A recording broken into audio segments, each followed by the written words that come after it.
The regular meeting of the Aurora City Council for Monday, January 10, 2022 is called to order. With clerk, please call the roll. Mayor Kaufman. Here. Mayor Pro Tem Bergen. Here. Councilmember Coons. Present. Councilmember Gardner. Councilmember Drinsky. Here. Councilmember Lawson. Here. Councilmember Mercano. Present. Councilmember Medina. Here. Councilmember Murillo. Councilmember Murillo. Councilmember Sundberg.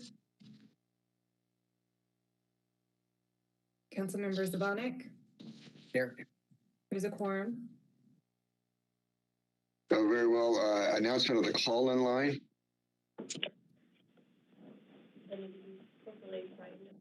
On both matters appearing on the agenda and during public invited to be heard. If you would like to speak and have not already spoken to an operator, please press *3. For those watching on Channel 8, call 855-695-3475 and press *3 when connected. You will hear a prompt confirming you are in line to speak to an operator and then be able to continue listening to the meeting. When the operator comes on the line, please be ready to give them your name and the agenda item you wish to speak on. Keep in mind you must press *3 before the city clerk reads the title of the item you wish to speak on. If you are not in the queue before the first public invited to be heard is called by the clerk, you will be placed in the queue for public invited to be heard at the end of the meeting. Finally, as a reminder, council does not allow comments about any items on the agenda during public invited to be heard. El Consejo Municipal invita a todos los residentes a dar su opinión en estas reuniones municipales, tanto en los asuntos que aparecen en la agenda como en la sección de invitación al público a ser escuchado.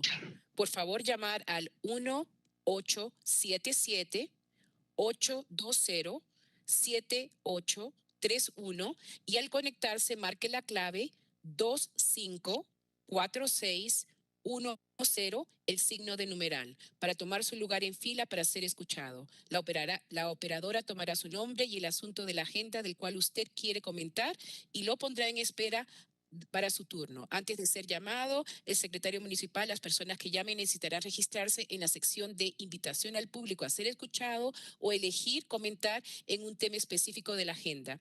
Dependiendo del número de llamadas, puede ser que tome un tiempo poder conectarlo. Muchísimas gracias por acompañarnos hoy día. Invocation. Please join me in an invocation. O Lord, our God and our Father, we come to you and we ask that you would look upon this particular gathering tonight and guide us in our decisions. Bless our city with honorable industry, sound education, and good government. Unite the community together, even though we come from different backgrounds. We pray that there be justice and peace in our society. Give City Council wisdom, direction, and sensitivity to the business and proceedings before us tonight. Hear us, therefore, as we commit this meeting to the health of this community. Amen. Please join me in the Pledge of Allegiance.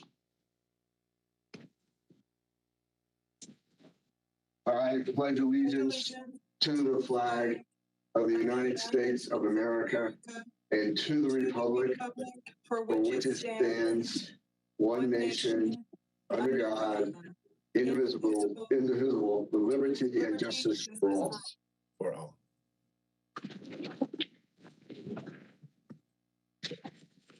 Executive session update.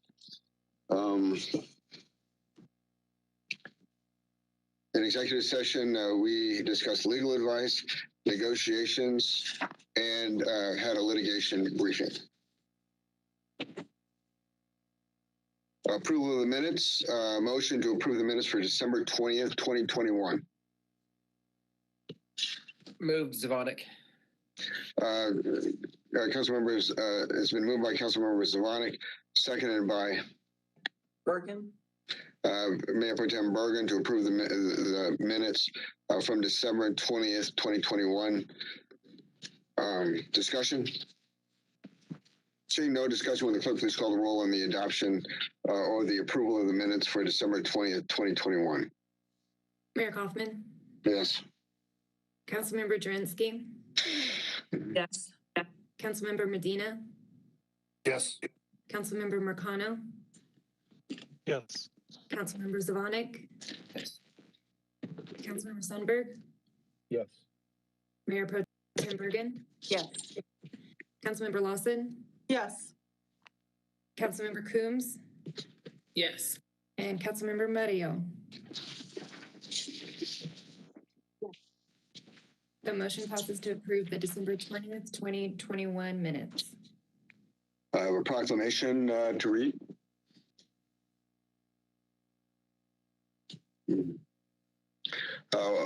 Whereas Dr. Martin Luther King Jr., having been a prophetic voice that reached out over the chasms of hostility, prejudice, ignorance, and fear to touch the conscience of America, challenged us to make real the promise of freedom, equality, opportunity, and brotherhood. And whereas, having been a vital figure of the modern era, which sparked the conscience of a generation through the movements and marches he led, and whereas, having been an uncompromising champion of nonviolence, though he was often a victim, demonstrated unshakable faith and inspired others to resist the temptation to hate and fear, and whereas, having been an instrument of change for all time, helped make it possible for our nation to move closer to the ideals set forth in our Declaration of Independence, and that all people are created equal, and whereas having devoted his life to serving others by proclaiming a message of love that transcended borders, the strength of Dr. Martin Luther King Jr.'s leadership was matched only by the power of his words, which still call on us to perfect those sacred ideals enshrined in our founding documents. Now, therefore, I, Mike Hoffman, Mayor of the City of Aurora, do hereby proclaim January 17, 2022 as Dr. Martin Luther King Jr. Day.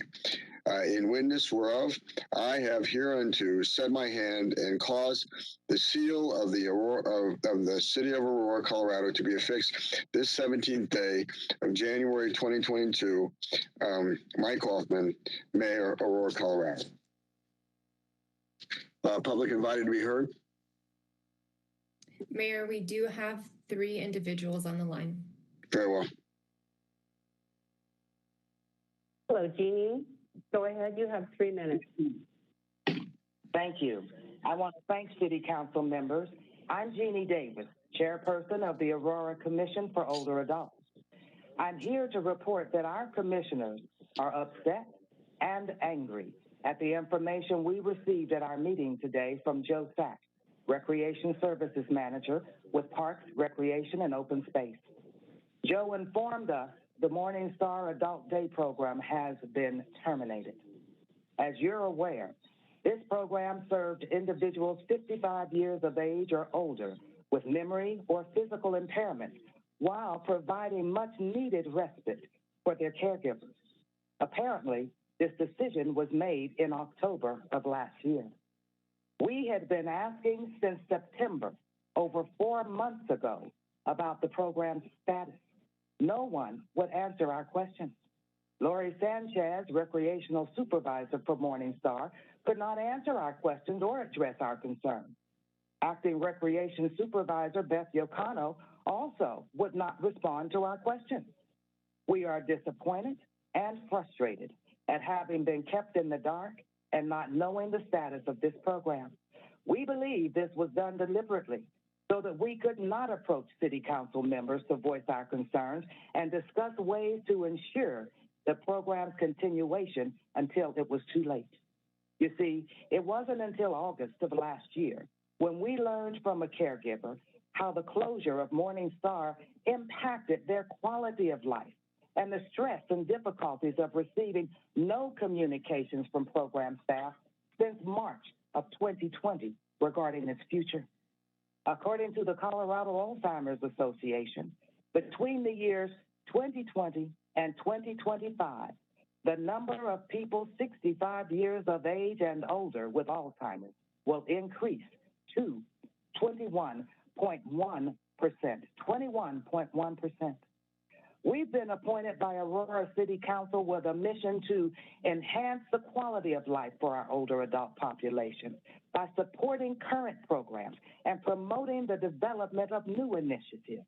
Yet, no one from the Division of Parks, Recreation, and Open Space consulted with us or solicited our feedback or even input regarding the viability of this program, let alone the ramifications that might occur as a result of its possible closure. In fact, it's just within the past week that the city took down the webpage for this program. I am here tonight to ask for City Council's assistance in ensuring that the Morning Star Adult Day program be reinstated. I thank you for your time.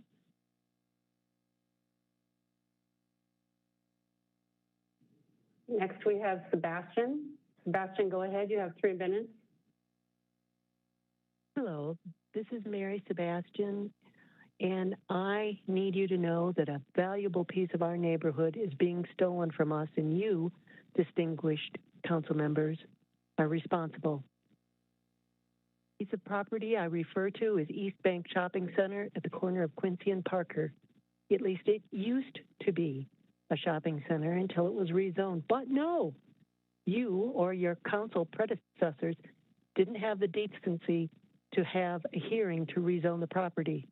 The property and many others around Aurora were redefined. Now it is not retail. It is multi-use, which suddenly allows the property owner the ability to build a multi-family apartment building on what the neighborhood considered to be local retail shops. Right, you can't build on top of existing shops. Those will be eliminated. What? The public relations firm has assured you that these businesses are being taken care of, and you believe that? Have you talked to the owners of any of the businesses that are being kicked to the curb? Consider who you represent. Who are your constituents? The people who own Kimco don't live here. Kimco is a real estate investment firm located on the East Coast of the country. They can afford to hire a public relations firm to spin tales and make them look good. The truth is this: they seek to cash in on a real estate investment. They will build this apartment building if you let them, and they will sell it for profit. That is what their job description is. They will not make good on promises. They will build a building that takes away our local retail and restaurants. It will take away precious green space while adding none and will overcrowd an already cramped area. And this doesn't even deal with the parking issues, crime issues, and traffic issues.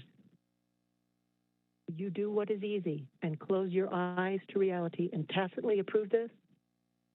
Or will you do what is right and reject it? Don't envy you your position.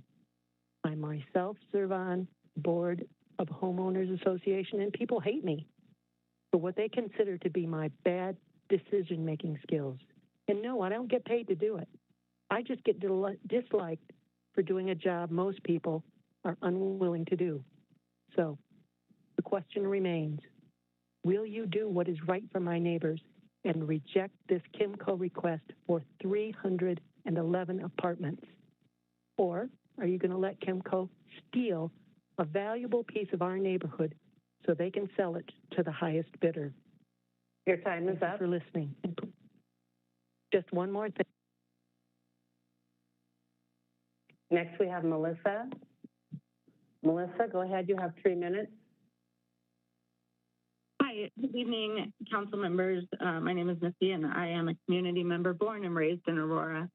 And I was listening to the invocation from Ms. Mayor Kaufman and spoke to the health and safety of our community and the duty that council has there for the health and safety of our community. And since your study session last week, 3 young people have been victims of gun violence. You voted against a youth violence prevention program funding, and that decision has impact on our young people in our community. And that impact directly happened while you were making the decision to vote no, while the Aurora Police Department was searching for the shooter of a 15-year-old girl, and then over this past weekend when 2 more young people were shot in our community. You spoke and made a commemoration of Dr. King, and what I heard when I listened to the study session was horrific racial rhetoric, including calling our young people who are involved in gun violence gangbangers who wouldn't attend a yoga session. That type of language towards our young people who are navigating a pandemic and stress, unlike anything we ever faced as young people, is disrespectful to them. The thing I noticed about the people who voted no is that at any of the safe zones, any of the pop-up events, and any of our hospitals where our young people show up after they're shot, you are not present. You aren't there. You don't have relationships with our young people, and yet you're making the decision, despite admitting that you do not have expertise in the area of youth violence, that the program and planning that has gone into developing the youth violence prevention program is inadequate or too large a focus. When we have already heard from those program developers that Aurora is years and years behind our neighboring communities. I am disappointed and disgusted that you would choose not to fund this programming because I am a parent of 3 children in this community. When I grew up in this community, Meadowwood Rec Center was a home to Saturday and Friday night events every single weekend. We had somewhere to go.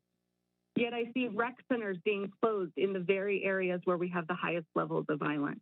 I wish that you would stop your rhetoric around public safety and start having some rhetoric and some action that shows you care for our community.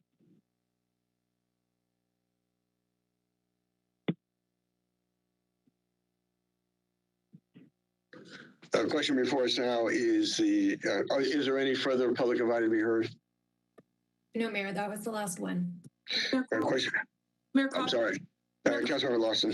Can I just ask just a quick question of staff just regarding the Morningstar program and see if I could get some answer or address to this? Who made the decision to terminate the Morningstar program, and why wasn't City Council consulted about the closing?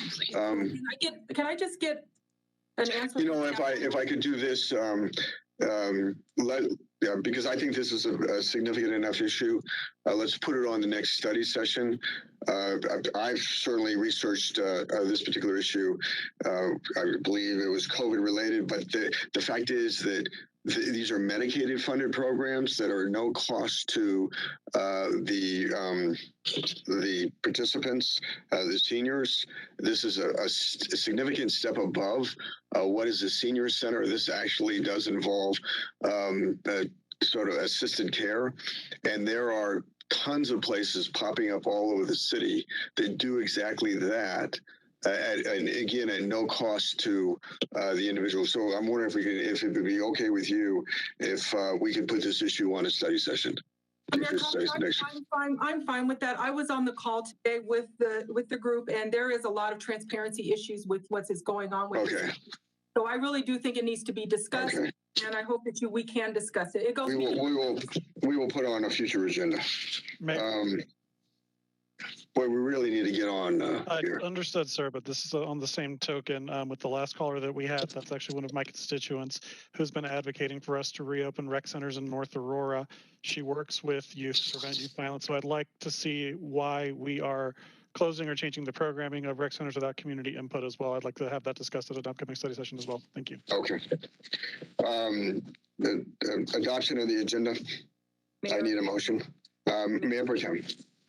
Yes, I'd like to make a motion to adopt the agenda, but with one change, asking that we will allow the appellant to make a 15-minute presentation during item 13A, which is the enclave at Saddle Rock site. Very well. Question for us is the adoption of the agenda. With a 15-minute presentation by the appellant on 13. What item was that? 13A? Oh, 13A. Is there a second to that motion? Second, Zvonik. Seconded by Councilmember Zvonik. Discussion? Seeing no discussion, will the clerk please call the roll on the adoption of the agenda as amended? Mayor Kaufman, Yes. Councilmember Medina, Yes. Councilmember Coombs, Yes. Councilmember Marcano, Yes. Mayor Pro Tem Bergen, Yes. Councilmember Drinsky, Yes. Councilmember Lawson, Yes. Councilmember Murillo, Councilmember Murillo, Councilmember Gardner, Yeah. Councilmember Sundberg, Yes. and Councilmember Zvonik. Yes. The motion passes to adopt the agenda with the appellant presentation for item 13A. I need a motion. I'm sorry. Is that all, Kitty? Okay. Need a motion for the adoption of the consent calendar items 10A through 10P. Mayor, Mayor Pro Tem. motion to approve the consent calendar 10A through 10P. Been moved by Mayor Pro Tem, seconded by Mayor. Councilmember McConnell. Apologies. sorry. I couldn't unmute myself in time. I actually wanted to pull 10N. 10M. N as in Nancy. Oh, N. Okay, then Should I amend my motion? would you consider that a friendly amendment? Yes. Very well, then the question before us is the adoption of the consent calendar item 10A through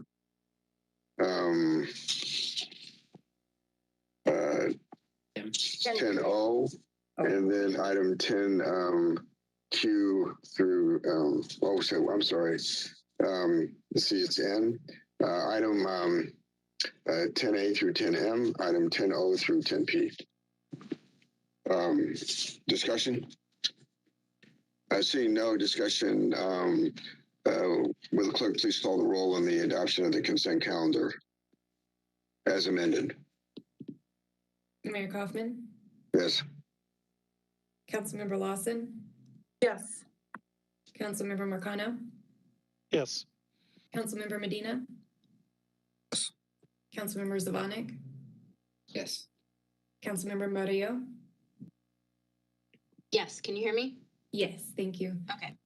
Councilmember Sundberg, Yes. Councilmember Drinsky, Yes. Mayor Pro Tem Bergen, Councilmember Gardner, Yep. Councilmember Coombs. Yes. The motion passes to approve the consent calendar with 10N removed. Will the clerk now please read the title to item number 10N? Item 10N is consideration to award a single source contract to the Aurora Economic Development Council, Aurora, Colorado, and the amount not to exceed $550,000 for services to retain, expand, and attract companies and employment within the city of Aurora. Councilmember McConnell. Thank you. Or do you want a presentation by staff? Yes, sure. Brief presentation by staff. Good evening, council members. Can you hear me? Yes. Yes. Great. The item before you is the 2022 annual Aurora Economic Development Council Agreement. In the second quarter of 2021, staff received the results of an economic development incentives tracking audit. This agreement provides staff the ability to work with AEDC to fulfill the recommendations outlined, efforts which are ongoing. Despite the pandemic, AEDC has continued to attract companies and create jobs within the city. With that, I'll open it up to any questions. Oh, I have one. What about jobs that pay a living wage? Are we able to audit that?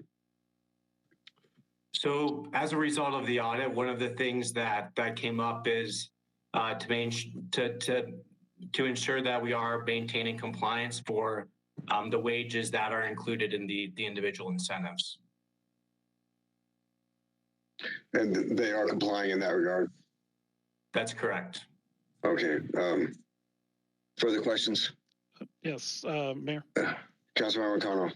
Thank you. So Frank, thank you for the brief presentation. And the reason I wanted to call this one up specifically was because of the audit results. There were a large number of areas where we were either slightly complying or just flat out not complying with leading practices. And I wanted to know how far along we were on that process, because I do have a lot of heartburn about approving an agreement when we are not, following best practices and when we're not able to really get meaningful metrics. The mayor asked a question about living wages. You're telling me yes, but I haven't seen that report. And typically when we ask about wages, we get told, well, the average wage is such and such, but we're not talking about the median wage. We're not talking about how many folks are actually making what I would call an eviction wage, where you can't even, deal with the cost of housing, let alone, a lot of the other things that most of us take for granted. So can you give us a little bit more information, please? Yeah, absolutely. So we've so after the audit results were received by staff in May of last year, we've had frequent conversations with AEDC to make sure that we are diligently satisfying the recommendations that came from the audit. Some of those are still ongoing. We've had meetings each month to discuss these things with them, and we do have a meeting planned for later this month just to chat about the progress that was made in the latter half of 2020. And we're happy to also report back any sort of updates and results at a future PED meeting as well. And I know Councilmember Marcano, you were a part of that original presentation for the M&F committee as well. Frank, Councilmember Marcano, if I may also interject, this is Andrea Amanek from Planning and Development Services. Some of the metrics that are reported on are the basis of an annual report that AEDC will provide to us this month. So they gather up all of the metrics for the last quarter of the year and for the year as a whole. And that is what we will be reviewing with them in January. And so we will look at that. We will look at the wage breakdown since it's of specific interest. And then we will be able to report back to you. So when Frank said that some of these metrics are ongoing, it's because we have not been through a full cycle yet of some of the improvements that we have made within the agreement and within our monitoring practices to ensure that we are meeting the goals and objectives of the program. So we'll be happy to report back to you a full report once we've reviewed all the data. I'm sorry, when did you say that would be again? So they're doing their year-end report and statistics for all open agreements. And we expect to get that in January and review it. And we would be able to have that by the end of February. Any review that we would make to a policy committee or to the council at large, either by the end of February or early March at the latest. I'm sorry, when does this start? When does this $550,000 start? This contract starts this month. Oh. I'm sorry, I need a motion first. I failed to get an emotion. Mayor, I'll make a motion. Mayor Pro Tem. Motion to approve 10N. It's moved by Mayor Pro Tem, seconded by Sundberg, second. I'm sorry, seconded by Sundberg. Councilmember Sundberg. Councilmember Combs. Yeah, so I guess my question is, especially with all of the discussion that we've had on many issues about metrics, why we would line up our renewal of a contract for prior to when we're receiving the metrics. It seems like we should get the metrics and then make the decision instead of making the decision and then getting the metrics. Mayor. Mayor Pro Tem. So I don't know how many members of council actually attend the AEDC quarterly board meetings. I'm on the executive board board and then the regular board. At each of those meetings, we do get a full report of all new activities, what deals they have closed on, what they generate in terms of sales revenue. And I believe they've generated $55 million in new taxes over the course of working for getting primary jobs to us. They do provide, when we do get incentives, we do get that information on the job range. I understand what Councilmember Marcano is saying about the median, but we do get those reports at every quarterly AEDC meeting. And I think I was the only one at the last one that attended. I think the issue is getting the audit information. Further discussion. Mayor? Mayor Pro Tem. Yeah, I understand getting the audit information, but if we're trying to say they have not fulfilled their obligation when we get reports every quarter, I mean, I don't see how that is relevant when we should be fulfilling our obligation to fund them when we get so much more back from them. But the purpose of the audit is to attest the information provided. The quarterly reports are not audited. And so this is a different process. Further questions, Councilmember Coombs. So yeah, just to clarify, I'm not saying they aren't providing us any information ever, just that the timing in this particular case seems to not quite line up very well, because there is information that's pretty much immediately forthcoming. And so it's concerning that we can't get that information and then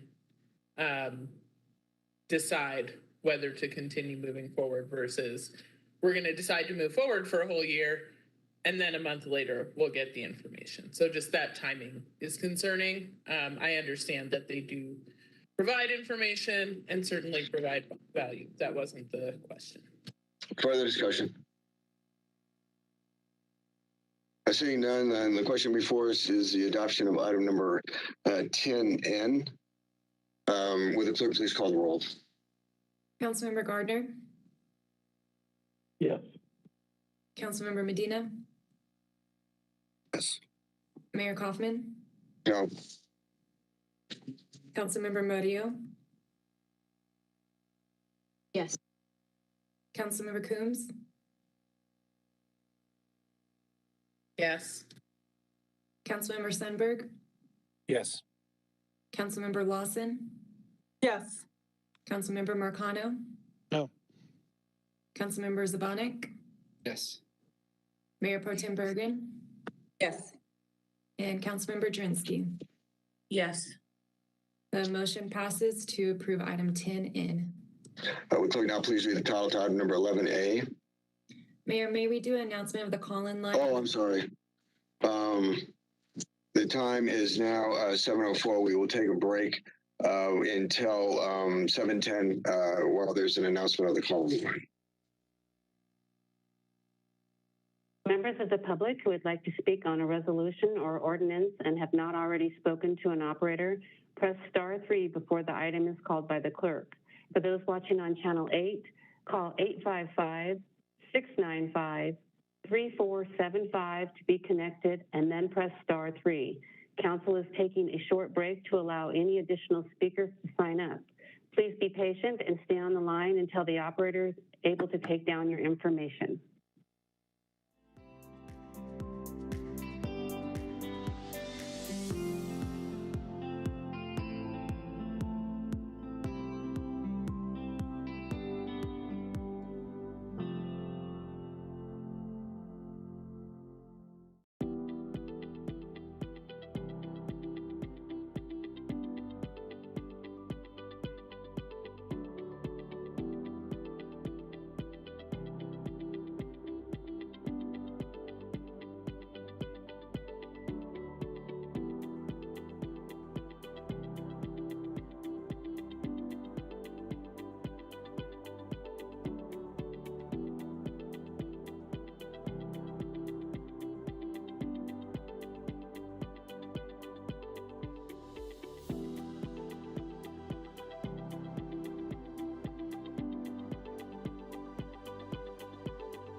The meeting of the Aurora City Council for Monday, January 10th is called back into order. Will the clerk please read the title to item number 11A? Item 11A is Resolution 2021-148, a resolution of the City Council of the City of Aurora, Colorado, expressing the Aurora City Council support to create a business safety and security upgrade grant program. And we do have two callers on the line. Proceed with the callers, please. Hi, Hemi. Go ahead. You have 3 minutes. Hi, it's me again, Hemi Haynes. You heard from me last time how my parents have been waiting for Colfax to come back for 40 years and about Third Culture Bakery closing its door. Surprisingly, bakeries closing open doors for many newcomers to not only to our space, but also bringing interest to Arts District. With the huge support and expertise of Bob Oliver, Commercial Development at City, new tenant will likely have a luxury of turnkey operation with minimum downtime, riding on the momentum Third Culture had built, bringing foot traffic to the Art District. We have narrowed down to 4 strong candidates, and with the help of the city and the Small Business Development Center, I'm sure we'll have a very good tenant in space before too long. We're being very picky about this because we can afford to be. In this selection process, they're being evaluated through 15 different selection criteria. We're not looking for just someone who can simply pay the rent. We're looking for tenants who understand current situation of Art District well enough to not only provide the retail operation, but also to have a complementary plan in place in case turning around the area takes a little longer than we hope for. We are asking them to be community-minded, much like our current BACA members. We're asking them to incorporate importance of arts into their business and be able to support family outings to theater or arts program to provide goods at right price point, along with offering extended hours. And the list goes on. The new tenant will come with the realistic view of what is expected, but also with a full of hopes to bring vibrant gathering place to the Arts District. I believe my job doesn't stop there to simply put a tenant into a space, and neither does City. We all have to work hard together to support these small businesses along the Arts District, starting with a very basic need of providing safety and security for the businesses and its customers. I feel very strongly that with you passing 11A, Business Safety and Security Upgrade Program, we can have the vibrant, safe, and walkable business art district with theater, art centers, and restaurants we all work so hard to build. We'll be able to provide positive outlets for the family. I repeat again, I truly believe we are at the tipping point. Please help us to tip to the right direction. So finally, my parents can realize their dream of Colfax coming back. Thank you all for what you do.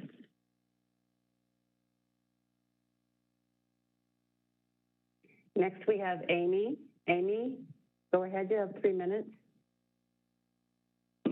Thank you. Happy New Year, everybody. It's Amy Forestieri again.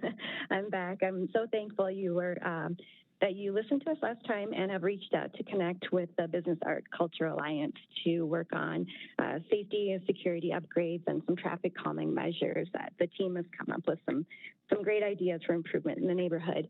And I definitely support the creation of a business safety and security upgrade grant program, especially for the businesses right on Colfax. I'm a U.S. veteran, and I'm a new small business owner. I own a photography studio. And for the past 3 years, I've photographed our members of the community, including my friends, struggling with housing insecurity on Colfax. That's kind of the area I've been supporting for the last couple of years, and I've donated 100% of my work. Because I love doing that so much, I want to take my nonprofit work to the next level. So I formed a for-profit business, and I'm looking for studio space. So I'd like to open a studio as well as a photography school for the youth in the community. So art for the community and by the community, and give kids an opportunity to explore a different avenue for art. So improving the Colfax corridor in that area means a lot to me because I'd like to open a studio down there. If it doesn't make sense because it's not safe and secure, then obviously I'll have to look elsewhere. But I really am attached to the community, and just seeing how much work this BACA group has done together. There's so much commitment and care and concern for my community. I'm more impressed. I mean, to have all these people giving up their free time when they can be doing anything, anywhere else. And they're out there cleaning up Colfax, and they're serving meals, and they're working to improve public art so that everybody has access to, the beautiful, amazing murals and all sorts of activities through DAPA and opportunities to act, to learn, to do all sorts of amazing things that are not related to violence. It gives kids a healthy outlet, as well as the parents. And I'd really like to continue to serve with this group and grow my business. And I think it's a really awesome opportunity.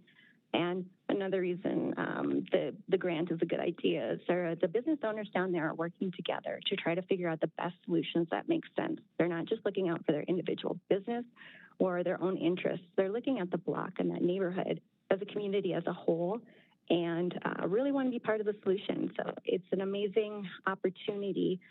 And I think working with the city and the business owners, they will make sure that the money is used wisely and addresses current needs with the future growth. And just like Tammy said, the Colfax that we all envision and we know can happen if we work together. So thanks for hearing us out and giving us the opportunity to speak. Those are really great opportunities, lots of momentum, and we're excited to see what happens next. Thank you.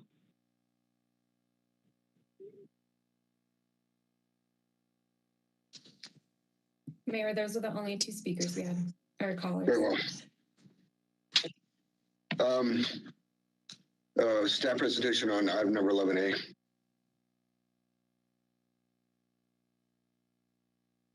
For Councilmember Gardner, you want to brief us on 11A? Thank you, Mayor.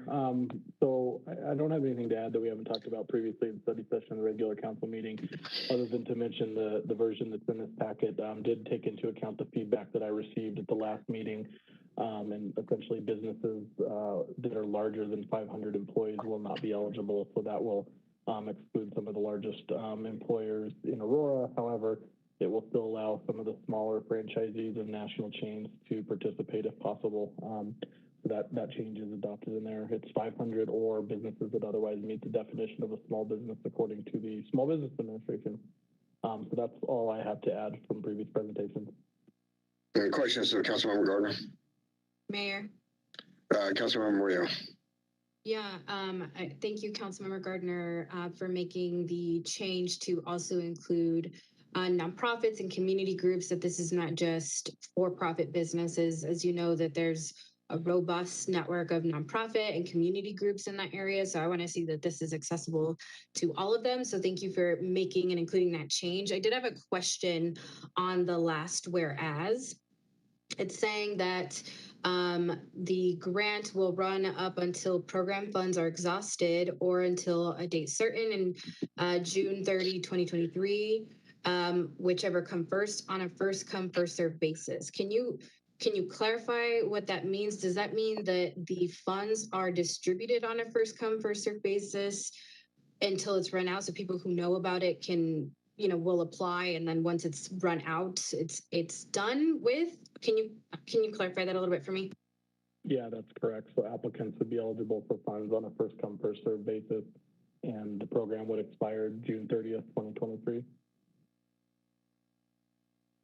So for the BACA group that is already aware of this grant, they kind of are essentially guaranteed monies through this program. Obviously there's going to be a process to determine where that money will go to. Well, I'm assuming that's going to be the case. So I guess I'm a little concerned there. Just want to make sure that everyone has an equitable opportunity to apply for the grants.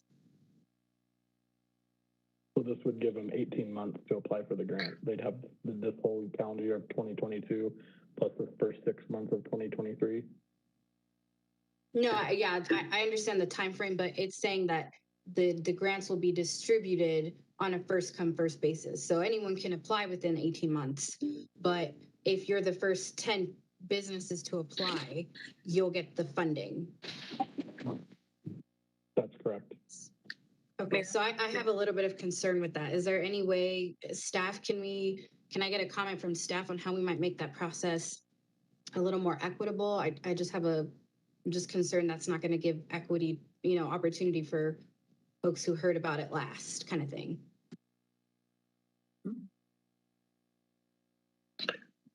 Well, yeah, City Manager Twombly, I say, we'll certainly publicize this program citywide so that businesses will get knowledge of it. We'll also work with the Chamber of Commerce, our business program, small business program. So we'll get the word out as best we can.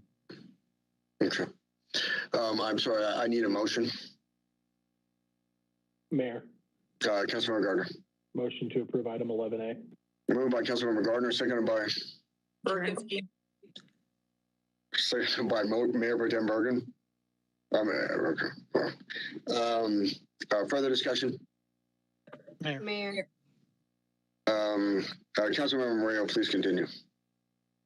Thank you, Mayor. So, I'm feeling a little bit torn. I want to, offer support in good faith. And if folks feel like this would make them feel safer, then I think there might be some value there. I do have some concerns that all we're really going to be paying for at the end is security cameras. I've heard rumors that people want to hire private security, box into a bunch of private security monitoring, and that's something that I definitely don't want to see. So I just think that the outcome, we're going to have to monitor from a staff perspective what the outcomes look like, because to me that's not really providing safety. That's I think doing the opposite. That's so I just have concerns with what these funds will be going towards. I said this at the last meeting, and I want to say this again, as we've heard folks coming to the city in good faith, wanting to continue working together. There's been ongoing conversations through what we're calling the Northwest Aurora Forum, conversations with direct connections to staff. Staff who in every department help work on, proactively work on solving some of these issues instead of reactively submitting a council request, getting, that one immediate concern and need addressed. So I'm hoping that we can get more participation from, folks who are newer to the area. My understanding is a lot of the Baca folks are newer to the Colfax area, which is great. I want to make sure that though, and you can kind of follow where I'm going here, if it's this group that is very active and is newer and it's going to be a first come first serve basis, I don't want to see that we're sending the indirect message that only those new voices matter, right? So I want to be very careful that, in how city staff kind of distributes and administers kind of what's allowable.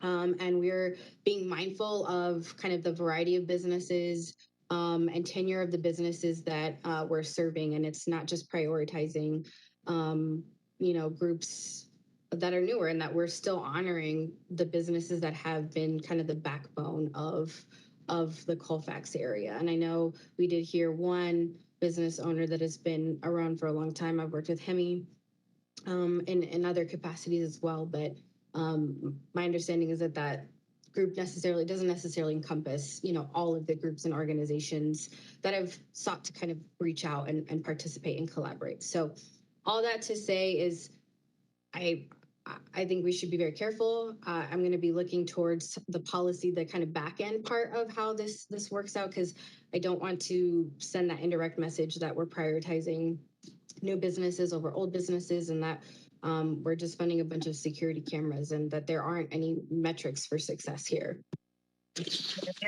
Jurinsky. Councilmember Jurinsky. Yeah, Councilmember Gardner, I can't thank you enough for bringing this forward. And what I want to see from city staff is that you get this money out as fast as possible to businesses in Aurora, specifically on the Colfax corridor. Two sessions we've been in now. Every business owner that has called in from the Colfax corridor, begging for help, wanting safety, expressing how they do not feel safe. So I don't care if it's security cameras, bars on their windows. I don't care what it is. Councilmember Gardner, this is a fantastic proposal. I am so excited about this tonight. You've done a great job on this. And I just want to express, I really hope that city staff doesn't add a whole bunch of red tape to the application process or the distribution process, and there is no hesitancy, and we get this money out as fast as possible. Mayor? Mayor Pro Tem. Yeah, I just also want to say that I'm very supportive of this program. I think it's needed. And, in the backup, it does say that the businesses must complete an environmental design review process that is conducted by, I think it is Aurora Police. So I think that's actually a really good process. And then they also need to then provide their receipts for equipment that they did purchase, so that in full transparency, we will have that for the taxpayers. But I do think it's a really great program, and excited to move this forward. Further discussion? Mayor Zvonek. Councilmember Zvonek. Yeah, I just want to echo both my colleagues, Mayor Pro Tem and Councilmember Jurinski, and thanking Councilmember Gardner for bringing this forward. I would like to, to address Councilmember Murillo's concern about people knowing about this and having the opportunity to receive these funds. My encouragement to staff is to make sure that everybody knows. I want all of the businesses in Aurora to know this is available. And my hope is that these funds are depleted quickly because they're taking advantage of them and doing the things that they need to do, whatever that looks like, to secure their business. Because we've continually heard, and I know that there's a heavy emphasis on the Colfax corridor, but I've heard from people in the center of the city to the southeast part of the city that they're concerned about safety, and this is a program that will help them. So thank you for bringing this forward, and I just want to echo the call for staff to make sure that these funds are out there and that it's widely known that these funds are available to our businesses. Further discussion? Jurinski? Councilmember Jurinski, then Councilmember Coombs. On that point that Councilmember Zvonek just said, I would like to see more usage. Tax and licensing has every business owner's email address in the city, whether they hold a sales tax license, whether they hold a liquor license. When notifications come down at like the state licensing level, everybody is notified. We all get emails. So something maybe we could look into is having tax and licensing send out an email to every single business owner in the city. They absolutely have every one of our email addresses. So I just wanted to put that out there. Councilmember Coombs. Yeah, so I just want to raise again the concern that this is specifically coming out of ARPA funds, and that we repeatedly as a council are just depleting the pot that we have available to talk about from a comprehensive perspective, which is what we said we wanted to do when we first had the discussion on direction of staff for ARPA funds, and that now we're just kind of chipping away at what we have available. So given that, I do hope that we look at what kind of buckets are we taking out of, instead of just saying, okay, well, we only now have $50,000 or less to allocate to ARPA priorities across the board. We really need to look at what buckets do these funds that we're allocating belong to.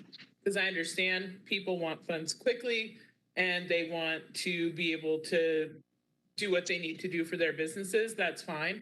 But then we need to look at this as part of the bucket for business support that we take out of the ARPA dollars. So that would be my urging, is just that we try to be thoughtful and equitable about how these funds are being spread out between this, the $6 million for police bonuses, so that we're not taking away funds from say, direct support to community members who are also really struggling as individuals. Further discussion? Seeing none, the question before us is the adoption of item number 11A. Will the clerk please call the roll? Councilmember Drinsky, Yes. Councilmember Zvonek, Yes. Councilmember Lawson, Yes. Councilmember Murillo, Yes. Councilmember Medina, Yes. Mayor Pro Tem Bergen, Yes. Councilmember Senberg, Yes. Councilmember Marcano, Yes. Councilmember Coombs, Yes. and Councilmember Gardner. Yes. The motion passes to approve Resolution 2021-148. Will the clerk now please read the title of item number 11B? Item 11B is Resolution 2022-1, a resolution of the City Council of the City of Aurora, Colorado, adopting the 2021 City of Aurora Hazard Mitigation Plan. Brief presentation by staff. Yeah, good evening. This item is the updated natural hazard mitigation plan that was presented last Monday night at study session, and really a review and analysis of the natural hazards that Aurora may face, just seated geographically, and an update on those, as well as some mitigation projects that were collected from all departments throughout the city to include in the plan for the next 5 years. Once adopted, this will go on to FEMA for final adoption. Questions of staff? Seeing none, motion? Mayor, Mayor Pro Tem. motion to approve 11B. It's been moved by Mayor Pro Tem to approve 11B, and it's been seconded by Marcano. Councilmember Marcano. Further discussion? Seeing none, would the clerk please call the roll on the adoption of item number 11B? Councilmember Lawson, Yes. Councilmember Coombs, Yes. Councilmember Gardner, Yes. Councilmember Drinsky, Yes. Councilmember Marcano, Yes. Mayor Pro Tem Bergen, Yes. Councilmember Medina, Yes. Councilmember Senberg, Yes. Councilmember Zvonek, Yes. and Councilmember Murillo. Yes.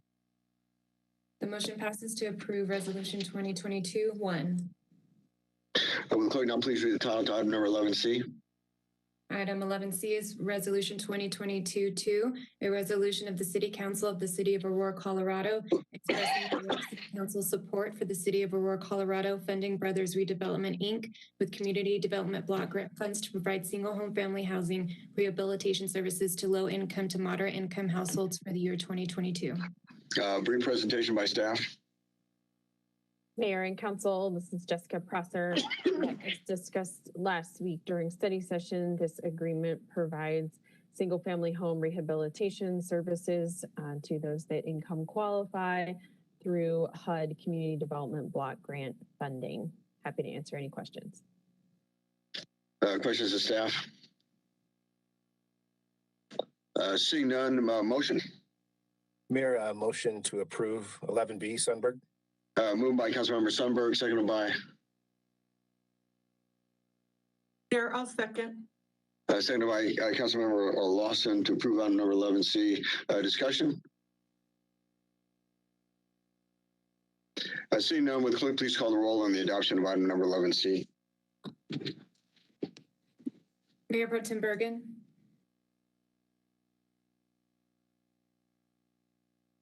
Sorry. was that yes? I'm sorry. Yes. Okay. Councilmember Lawson, Yes. Councilmember Medina, Yes. Councilmember Sundberg, Yes. Councilmember Murillo, Yes. Councilmember Marcano, Yes. Councilmember Gardner, Yep. Councilmember Coombs, Yes. Councilmember Zvonek, Yes. and Councilmember Drinsky. Yes. The motion passes to approve Resolution 2022-2. With clerk now please read the title to item number 11D. Item 11D is Resolution 2022-3, a resolution of the City Council of the City of Aurora, Colorado, expressing the Aurora City Council's approval of rules and regulations for regulation of lobbyists. Councilmember Lawson. Mayor, I think I went into discussion about this at the study session. Essentially, this is a companion resolution to the original ordinance that allows the clerk to promulgate rules and adhere to enforce the provisions that are set forth in the original ordinance, a lobbying ordinance. Questions, Councilmember Lawson. Mayor? Mayor Pro Tem. Yeah, and my question is, I think, more for staff than Councilmember Lawson. I'm fully supportive of this ordinance. How would anyone know to register? Mayor Pro Tem Bergen, this is Katie. So I've been working with the communications department. They are going to put out a press release on all of our social media sites, every other platform that we have on the city's website, and I can share it via email with all of you so you can share it with your constituents as well. We're also reaching out to all the lobbyists who have previously registered with us. Since this ordinance was implemented a few months ago, we do have some that have registered. We've reached out to our procurement department, and I'm reaching out to Luke Palmisano to see if we have any other individuals that lobby with us so we can send them an individualized email and letter letting them know about the new ordinance and the new resolution. In addition, we're going to send it out to all of the union representatives. And if council has anybody that they would like for us to reach out to, please let me know and we can email them, let them know about the new regulations, and be available to answer any questions they might have. Okay, so the email, or I mean, the letter that goes out to all these organizations will have what, if you are doing ABC, then you must register, and then we'll have the link. Is that right? Yes, we'll have all that information. We actually do have a guidebook and an FAQ document available that we'll send as well. So we'll have all the information of when they need to register, who needs to register, how often they need to register and file quarterly reports. There's also a web page on the city clerk's website, on the city's website, that has all this information as well. So we'll include that link too. Okay, thank you very much.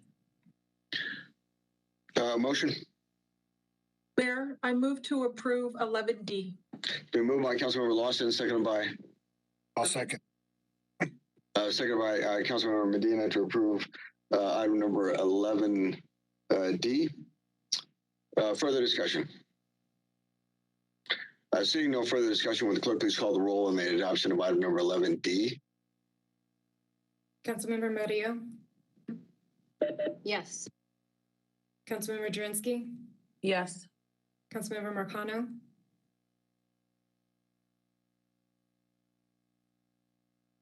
Sorry, somehow I got double muted. Yes. Councilmember Gardner? Yep. Councilmember Zvonek? Yes. Councilmember Lawson? Yes. Councilmember Medina? Yes. Mayor Pro Tem Bergen? Yes. Councilmember Coombs? Yes. And Councilmember Sundberg. Yes. The motion passes to approve Resolution 2022-3. The time is now 7:38. Council will stand at recess until 7:45 in order to give the staff the ability to make an announcement for the call-in line. Council is now in recess. Members of the public who would like to speak on an ordinance and have not already spoken to an operator, press *3 before the item is called by the clerk. For those watching on Channel 8, call 855-695-3475 to be connected and then press *3. Council is taking a short break to allow any additional speakers to sign up. Please be patient and stay on the line until an operator can take down your information.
The regular meeting of the Aurora City Council for Monday, January 10th, 2022 is called back to order.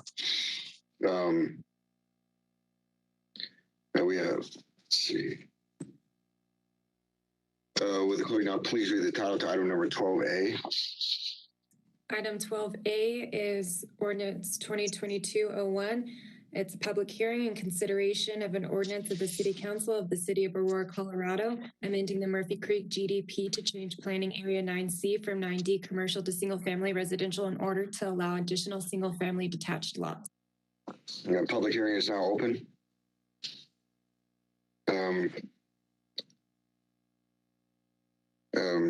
Presentation by staff.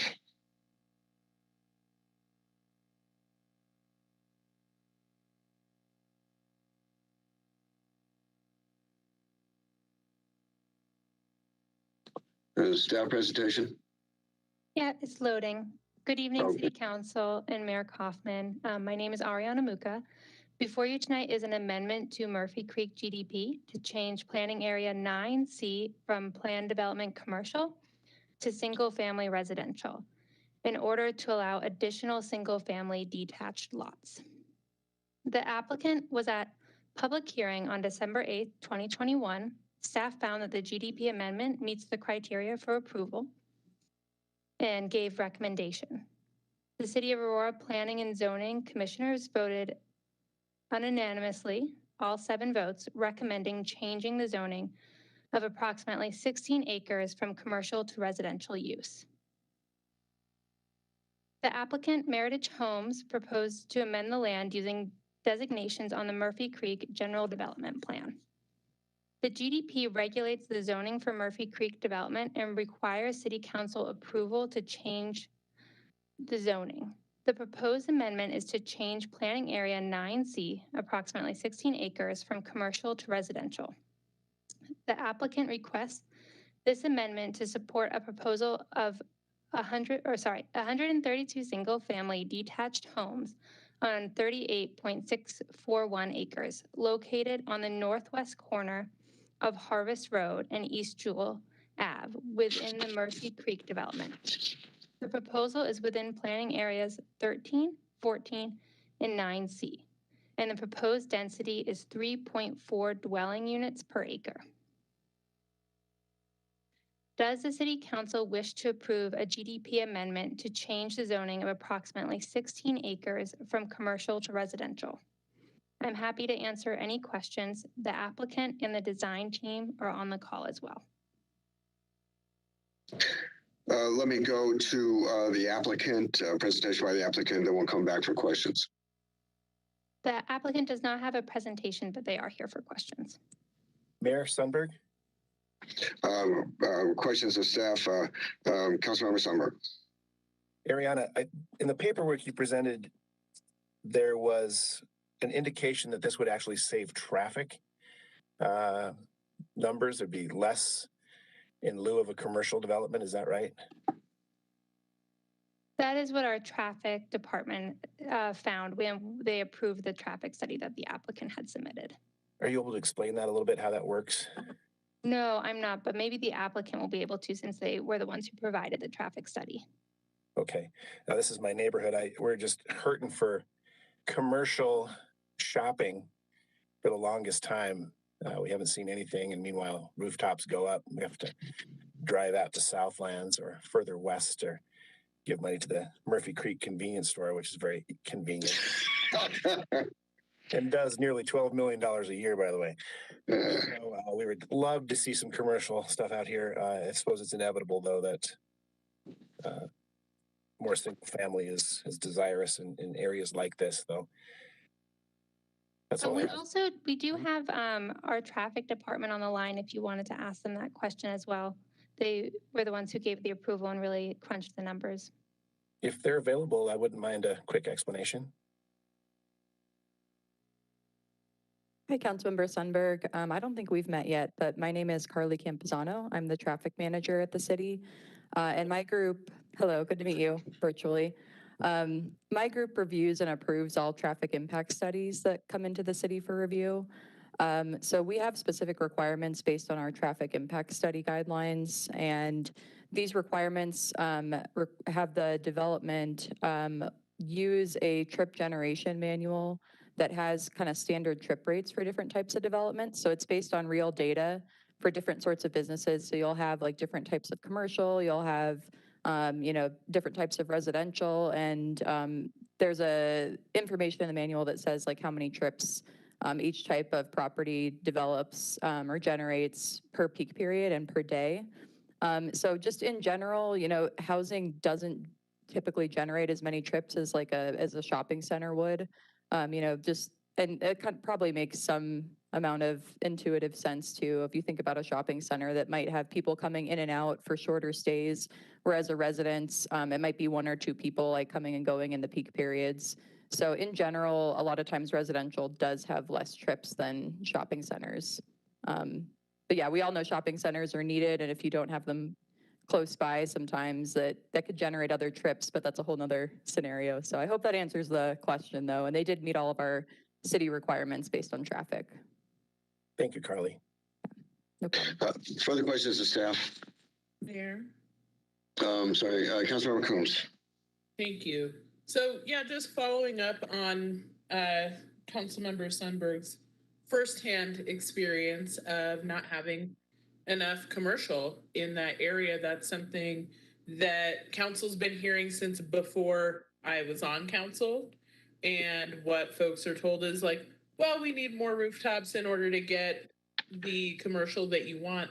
But if you just fill everything with rooftops and there's nowhere to put the commercial, which seems like what is kind of slowly happening in that area, then that seems like a concern. I don't know, Councilmember Sundberg, if you've heard from any of your constituents in the Murphy Creek area about kind of concerns about this particular plan, but I know that's been an ongoing issue. So what is the plan to get them some commercial out there if we just keep rezoning all the commercial to residential? Good question. I think, Ariana, in the paperwork that was provided, it talks about areas along Gun Club as promised for such things. And Gun Club is rather congested as is. And that is a project that needs to be widened with, I guess, help from the state of Colorado sooner than later. Further questions to staff? Mayor Jurenski. Councilmember Jurenski. My question didn't really get answered, actually. I'm sorry. Staff did not provide a response. Okay. I'm sorry. Could staff first provide a response for Councilmember Coombs? Yeah, I apologize, Councilmember Coombs. I didn't know exactly who you're directing that to, but it is true. Murphy Creek is going to have a lot of commercial around that gun club area. That is where most of it is designated. Very well. Councilmember Jurenski. Yeah, thank you. I have the same concerns that Councilmember Sundberg does. We attended an event this past summer, and it was in Murphy Creek.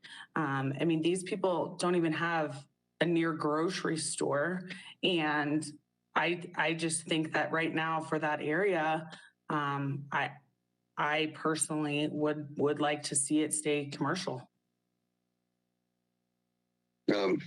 Further comments or questions to staff? I have one. Mayor Pro Tem. Have there been any applications for commercial? No, not that I have worked on. Like even in the last few years, right? I would have to check in this area for the last few years of the commercial, but the projects I have worked on for Murphy Creek have been residential. Yeah, and I think, everybody has valid concerns because wanting a grocery store and so forth. The problem has, and Councilmember Coombs did allude to it, that they always say we need rooftops in order to have commercial. A grocery store is not going to go in unless there's enough density of housing. And we certainly know that there's a housing shortage. So we do need, so this is hard because we do need housing. We want the grocery stores. I have talked to another developer that has property up by the Hogan Parkway, and I believe that developer is trying to bring in a grocer. I don't know if that's verified or not. Thank you. Thank you. Further discussion? Seeing none, I think there was nobody in public invited to be heard. Am I correct today, Katie? There's nobody in public invited to be heard. Mayor. Question, Mayor. Councilmember Sundberg, then Councilmember Lawson. Oh, thank you.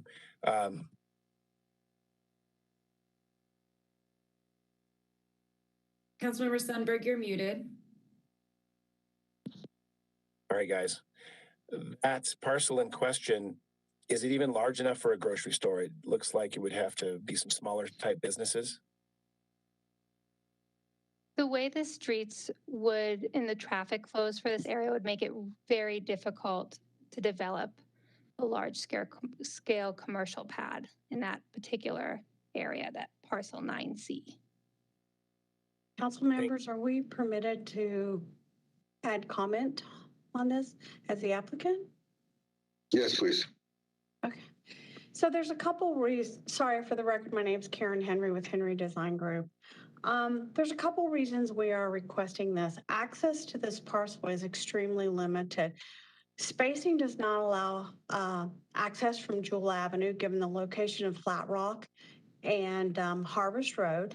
So we can't come off of Jewel. We have no access off of Harvest to get to this parcel. And South Flat Rock, if you would come into this area, is a complete and total residential street, which makes that access virtually basically impossible. And we all know that commercial relies on location and access point.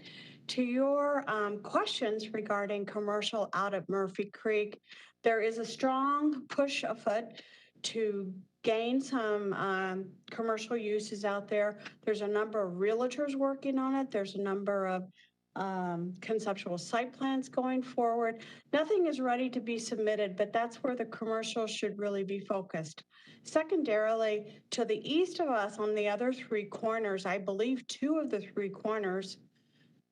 four corners in that whole area at Harvest and Jewel are planned for commercial where access is better.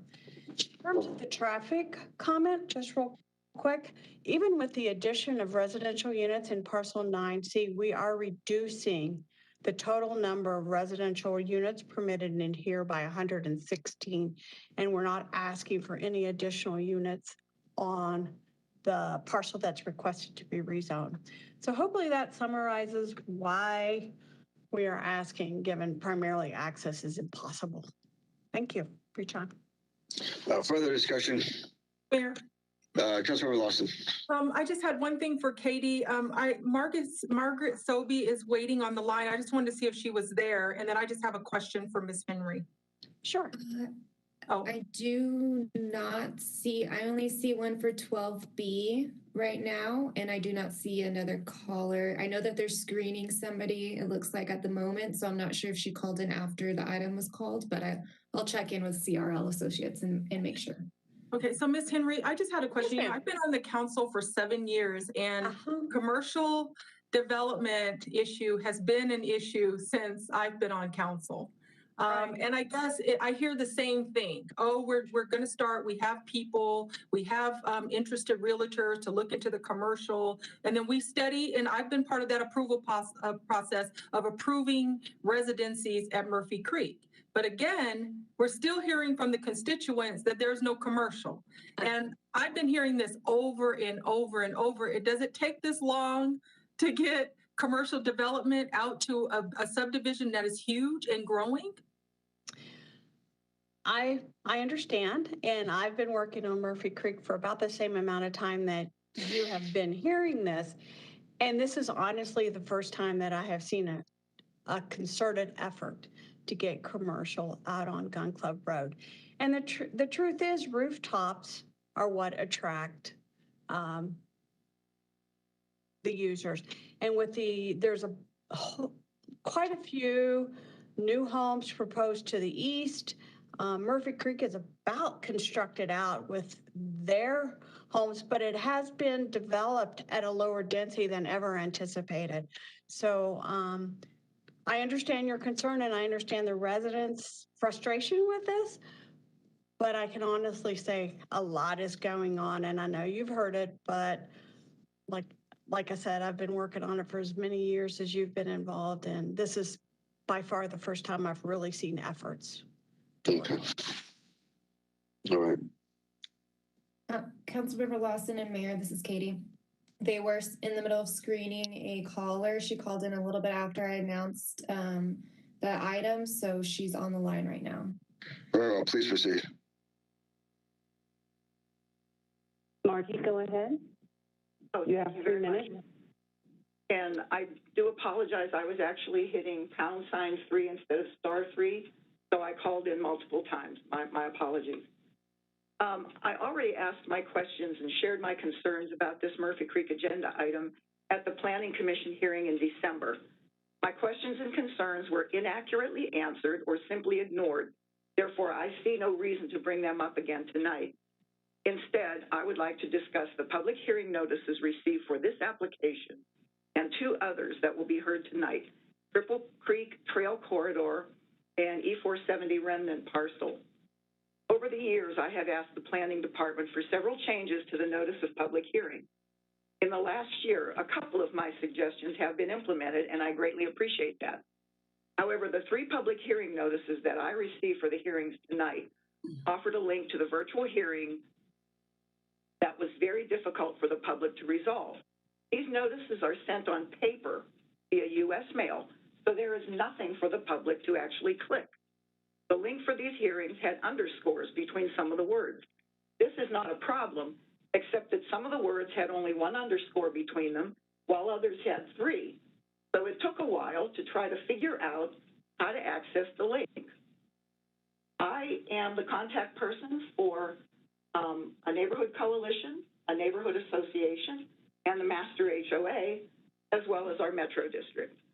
So I try to make sure that the information is all correct and accurate before I distribute it to all these folks. So that took me a while. And after I figured out the different underscores, the link actually went to the planning and zoning page instead of the city council page. After exchanging 4 emails with the planning department, where I explained that I'm responsible for disseminating information to many others, not just myself, I finally received a clickable link and written instructions for accessing this virtual meeting. My concern is that notices to the public are not treated as being very important. That's my main topic for tonight, but since you all are talking about commercial, I would like to say that we have, with all of the nearby neighborhoods, we have well over 10,000 rooftops now, and that's plenty to get a grocery store out here. Thank you very much. I appreciate the opportunity to be heard. Is there further public invited to be heard? Seeing none, is there further discussion? Jurenski. Councilmember Jurenski. So I need to really understand this. There's no kind of shopping. No kind of shopping. I'm not talking even just a grocery store. There's no kind of shopping that can go into this piece of land and be accessible with traffic.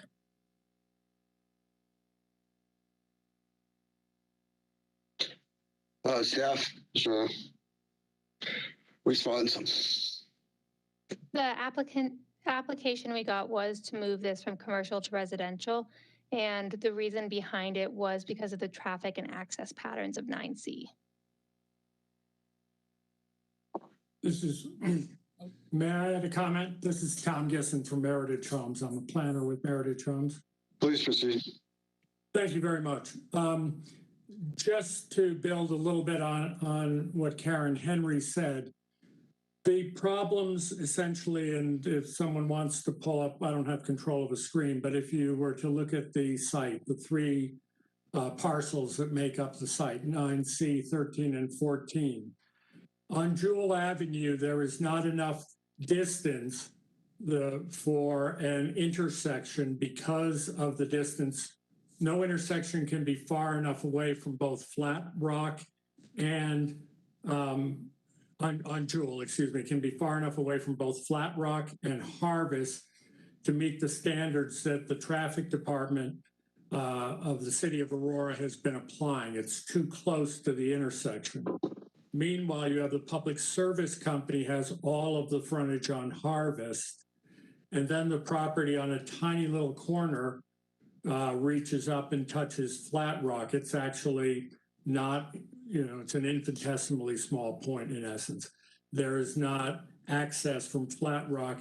And I believe, as Karen was mentioning as well, the idea of all the traffic that would use this site having to circle around to Flat Rock through an entirely residential property would be problematic, aside from the fact that it doesn't have access wide enough to provide a lot. And even if that could be worked out and get around on Flat Rock, I think there's a huge competitive disadvantage, speaking as from the business side a little bit, of a business wanting to locate on a corner that it can't access anyone from. Everybody has to turn around and figure out how to go around and get into the back side, whereas you have, I believe, 3 other corners on this intersection that are much better situated because they don't have the same type of conflicts, either not having any frontage on Harvest or having a problem that your access is too close to 2 other intersections to meet the standards that the traffic division of the city of Aurora has been applying in terms of separation distances. So we just feel that it is has a tremendous competitive disadvantage to other corners and a difficulty in being developed for commercial. Does that mean that somebody couldn't find a way to do it? Obviously I can't say that's impossible, but it was, I think, perhaps laid out at a time when you didn't have the same separation distances being applied. And maybe we didn't have the same issue with not having frontage on Harvest. I really don't know because that was quite a while ago. But it is a very difficult site to develop relative to, or for someone to want to develop, let me put it that way, for someone in a competitive business sense to want a commercial use on that site as compared with the other intersections. I just wanted to add that. Further discussion? Mayor, Councilmember Lawson. I think Councilmember Coombs was before me, so I want to give her the respect to go. Councilmember Coombs. Okay. I guess my question applies to what the applicant was saying kind of at the end there. I'm pretty sure XL easements have not changed that much. So why would we have approved this type of a plan with no access as part of a general development plan?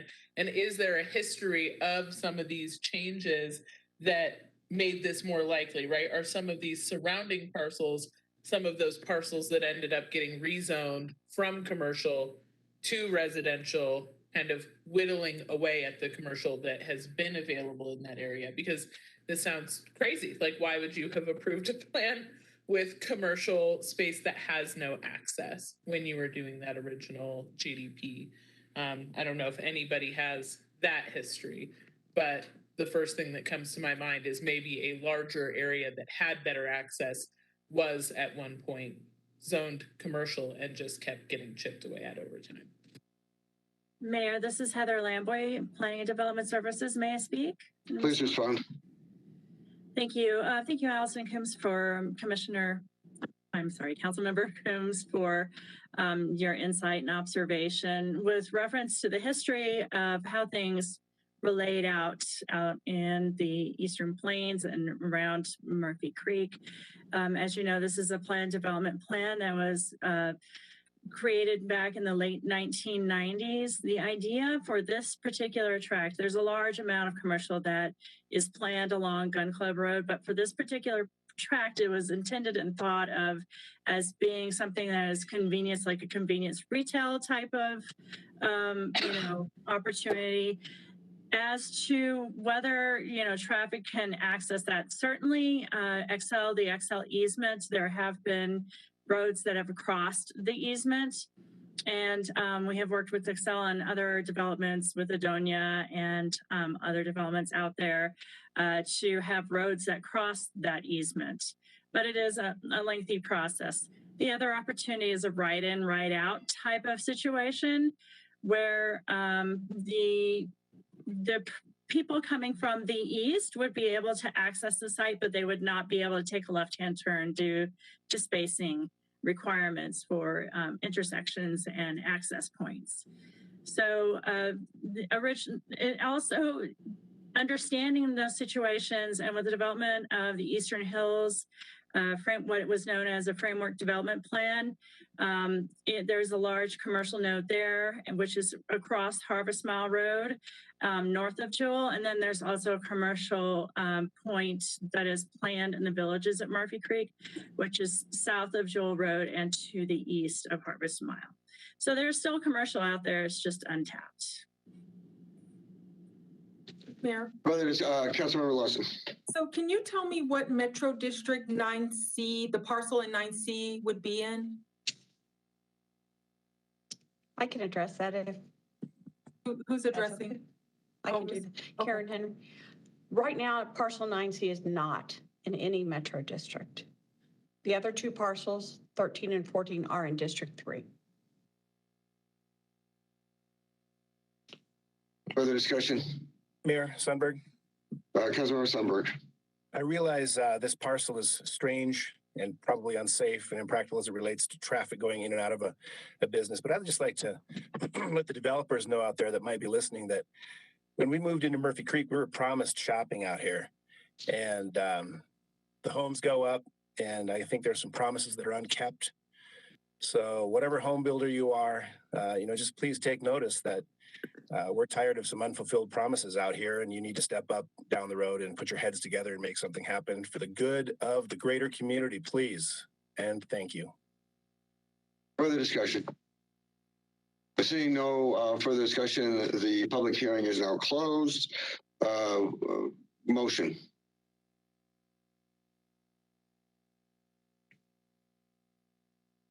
Here. Mayor Pro Tem. Motion to approve 12A. Moved by Mayor Pro Tem, seconded by? Second, Gardner. Seconded by Councilmember Gardner to approve item number 12A. Further discussion? Seeing none, would the clerk please call the roll on the adoption of item number 12A? Councilmember Coombs?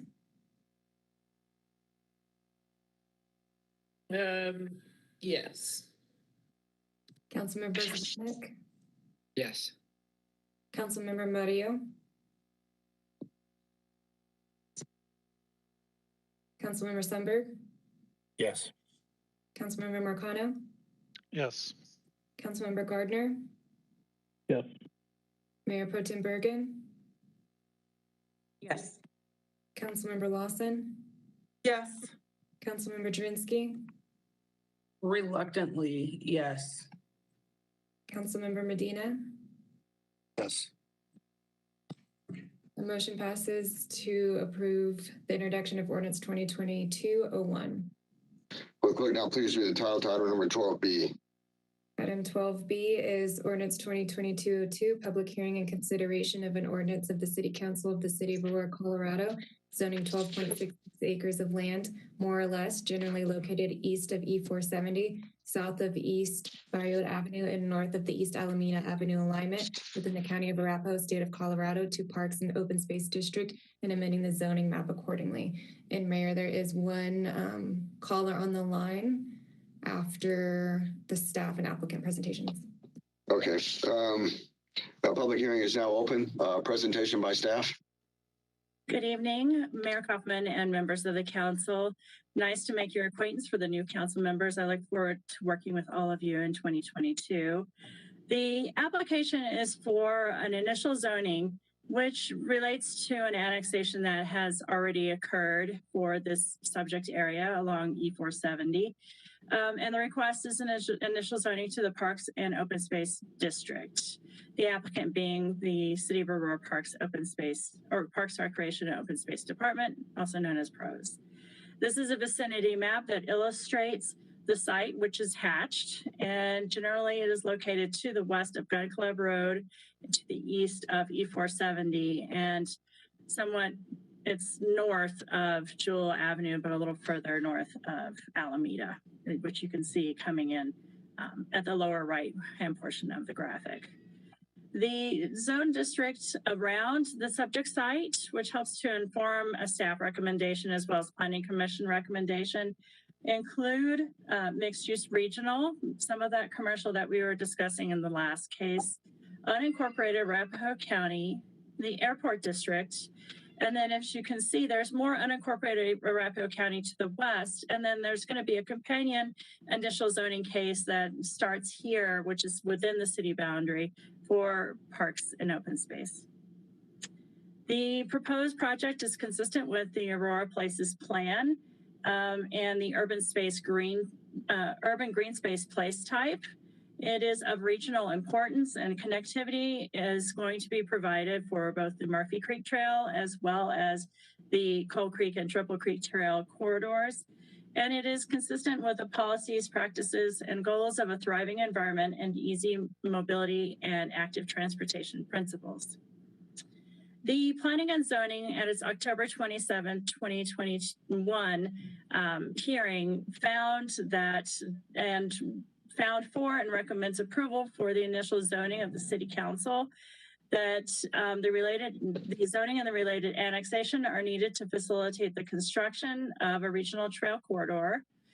The proposed zoning district is supported by the Aurora Places plan as part of the urban district, green district, and innovation hub place types. It helps to meet the goals of providing open space and trail connections to the rest of the city and the metro area for that matter. The proposed zone district will reduce the potential development impacts as land will be retained as open space, and the initial zoning will be a benefit to the surrounding neighborhoods and represents progress towards a thriving environment and easy mobility as additional transportation options are going to be provided, which is outlined in the Aurora Places plan. That concludes my presentation. I will note that Brian Green is also present, and he's the interim manager for open space and conservation, and he can also provide information if you have a question. Presentation by the applicant. Mayor, I don't have a presentation at this point. I'll just be here to answer questions. Public, is there any, Katie, is there anybody who wishes to speak on this issue from the public? Yes, we have one individual. Very well, please proceed. Hi, Tom, go ahead. You have 3 minutes. Hi, this is Tom Kraus. I want to thank the council for allowing me to speak. I thought I was going to be speaking about the commercial development at Hogan Parkway and North Gun Club Road and E470. That commercial property has no drainage channel that will keep my house from being flooded in a major storm. And I'll give you an example. I live just east of that planned development. In 2013, there was a storm that came within 2 inches of flooding my house. The only way that the water came in from the north and the south and from the east to my property, the only way it went off my property was to go through a culvert under Gun Club Road to this commercial development land and travel from east to west across that. Even at that point, the culvert wasn't large enough, and then water flowed over Gun Club Road. And since that time, I've worked with Arapahoe County and gotten culvert put in under Ellsworth at the east corner of my property, and that would help some. But also since that time, the land to the east of me, where the natural flow of ground or surface water went, is now at least 8 foot higher than it was before. And there is no access way for that water to get down to the drainage channel at the south end of that development. There's a further problem. They also plan to work on Gun Club Road to widen it. That would also raise Gun Club Road and make my house be flooded. So I would suggest that some kind of water engineer who takes care of surface water look into this closely, and I'd be glad to talk to them. There's a possibility of putting a culvert on the west side of Gun Club Road, which would allow for the water to go down into their drainage channels from north to south. There's a possibility of putting a pipe underneath the development, but that probably would be far more expensive. But at this point, I don't see that this problem is even being addressed. Thank you.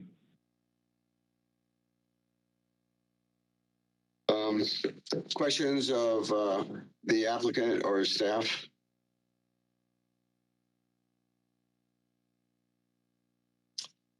Seeing no questions. Sundberg? Councilmember Sundberg. On this parcel for the access to a trail, is there going to be a little bit of a road off of Gun Club to it to the west? Yes, Councilmember Sundberg, there will be a connection from Gun Club. It's at the alignment of what was Bayard. If you drive up and down Gun Club, you can see that there's a little sign there about the fact that the property was purchased in cooperation with Arapahoe County as a remnant parcel from E470. And that's the alignment where you would be able to drive in and access a very small parking lot, or, well, it's a moderately sized parking lot, and that will be an access point to that trail that then would connect under E470 to the Plains Trail that E470 has just connected north and south along the west side of E470, and they would also continue west towards Spring Hill Golf Course, Sports Park, that direction. But the immediate access to that small parking lot would be off of Gun Club? Correct. And then, okay, so I just love the whole vision of the trail system and the possibilities that hold as everything becomes more connected, even out to the Aurora Reservoir. I think it's very exciting. Just more and more concerned continuously as we make additional turns for Gun Club. It's going to back traffic up and so forth, but it's just something we live with. Further discussion? Mayor? Mayor Pro Tem Bergen. So this parcel is a remnant parcel of E470, correct? It was purchased by the city in 2011. Okay. And the recommendation obviously is so that a regional trail can go through there. Correct. Okay, thank you. Further discussion? Seeing none, the public hearing is now closed. Motion?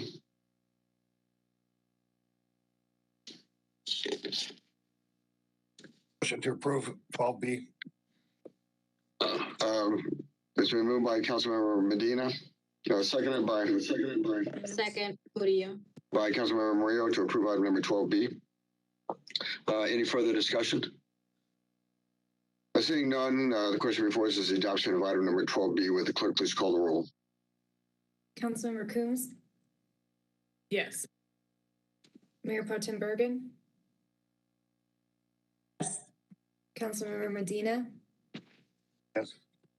Councilmember Lawson, Yes. Councilmember Sundberg, Yes. Councilmember Murillo, Yes. Councilmember Gardner. Yes.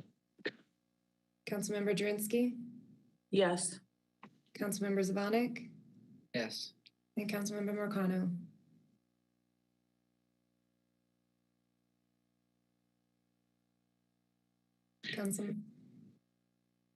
Yes. Okay, thank you. The motion passes to approve ordinance 2022-02. Will the clerk now please read the title to item number 12C?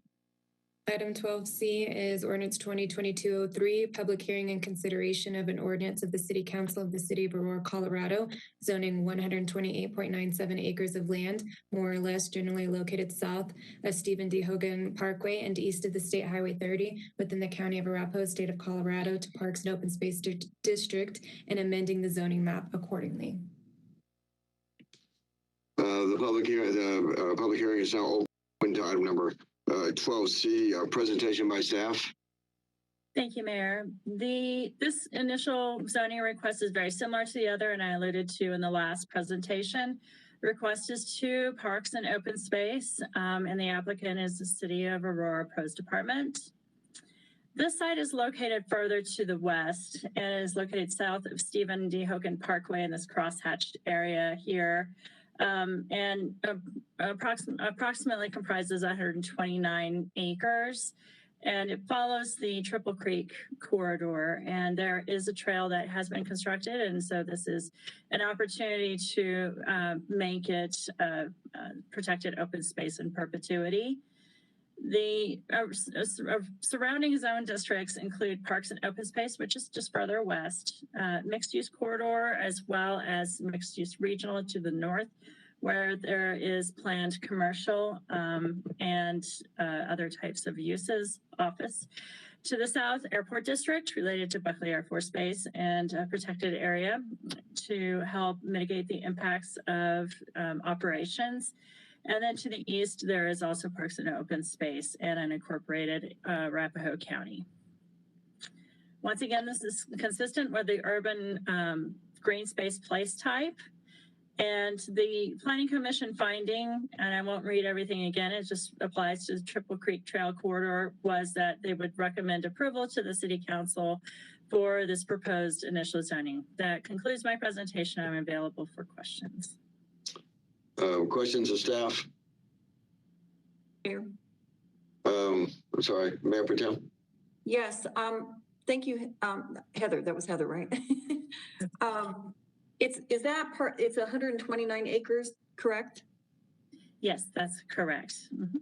Was there ever any discussion that it could be less than that, or was that all needed for that trail corridor? I am not certain. I'll have to defer to Brian Green to answer that question. Thank you, Heather. These parcels were purchased by the city as open space. So the parcels already existed, or the city already purchased them in, those were from 2015, 16, and 18. So 3 different purchases with funding from the natural resource damage settlement from the Rocky Mountain Arsenal. So these were parcels purchased to offset losses at the arsenal, and they are part of the alignment of the Triple Creek corridor that we discussed before. Okay, thank you. They were purchased, they were outside the city limits. Now they've been annexed, and this is the initial zoning. Further questions of staff? Seeing none, presentation by the applicant. I do not have any, Mayor Kaufman. Is there, Katie, is there any, anybody who wishes to? There's nobody on the line. Okay. Further discussion? Seeing none, the public hearing is now closed. Motion? Oh, I got a quick question. Sorry for the late reply. I was reminded by your dog, sir. No. Is it too far to the east with this particular larger parcel to include a dog park? I know the rattlesnakes out. Oh, you like that? Yeah, rattlesnakes out east are a real issue. I know that, but is there a possibility of a dog park within this large area of land? Staff. Thank you, Mayor Kaufman. This is Brian Green. I would say that these particular parcels are encumbered by conservation easement that requires them to be passive use only, and dog parks would not be allowable on these specific parcels. Okay. Okay. Thank you. Is there any further discussion? Seeing none, question before us is, I'm sorry, who moved item number? Mayor, we don't have a motion or a second yet. Okay, motion is in order. Mayor, Yep. Councilmember Coombs. so moved or moved to approve. It's Councilmember. It's been moved by Councilmember Coombs, seconded by Marcano. Seconded by Councilmember Marcano to approve item number 12B. With clerk, please call the roll. Councilmember Zavonic, Yes. Councilmember Murillo, Yes. Councilmember Sundberg, Yes. Councilmember Marcano, Yes. Councilmember Lawson, Yes. Councilmember Gardner,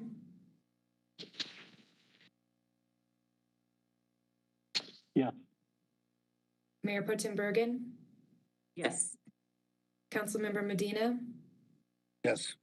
Councilmember Drinsky, Yes. and Councilmember Coombs. Yes. The motion passes to approve the introduction of ordinance 2022-03. Okay, I'm sorry, I said 12B is 12C.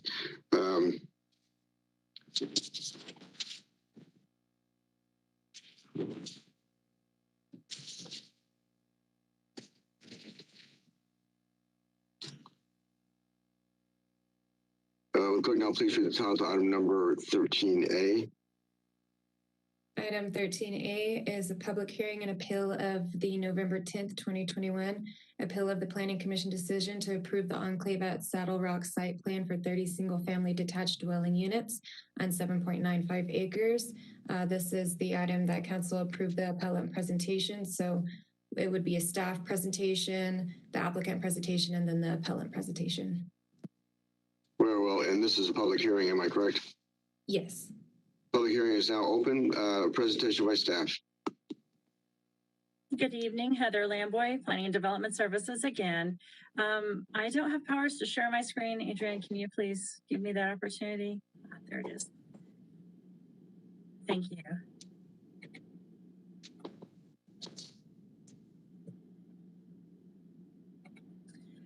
The reference is the Enclave at Saddle Rock site plan. This will be a bit of a longer presentation as I need to go over several code-related items.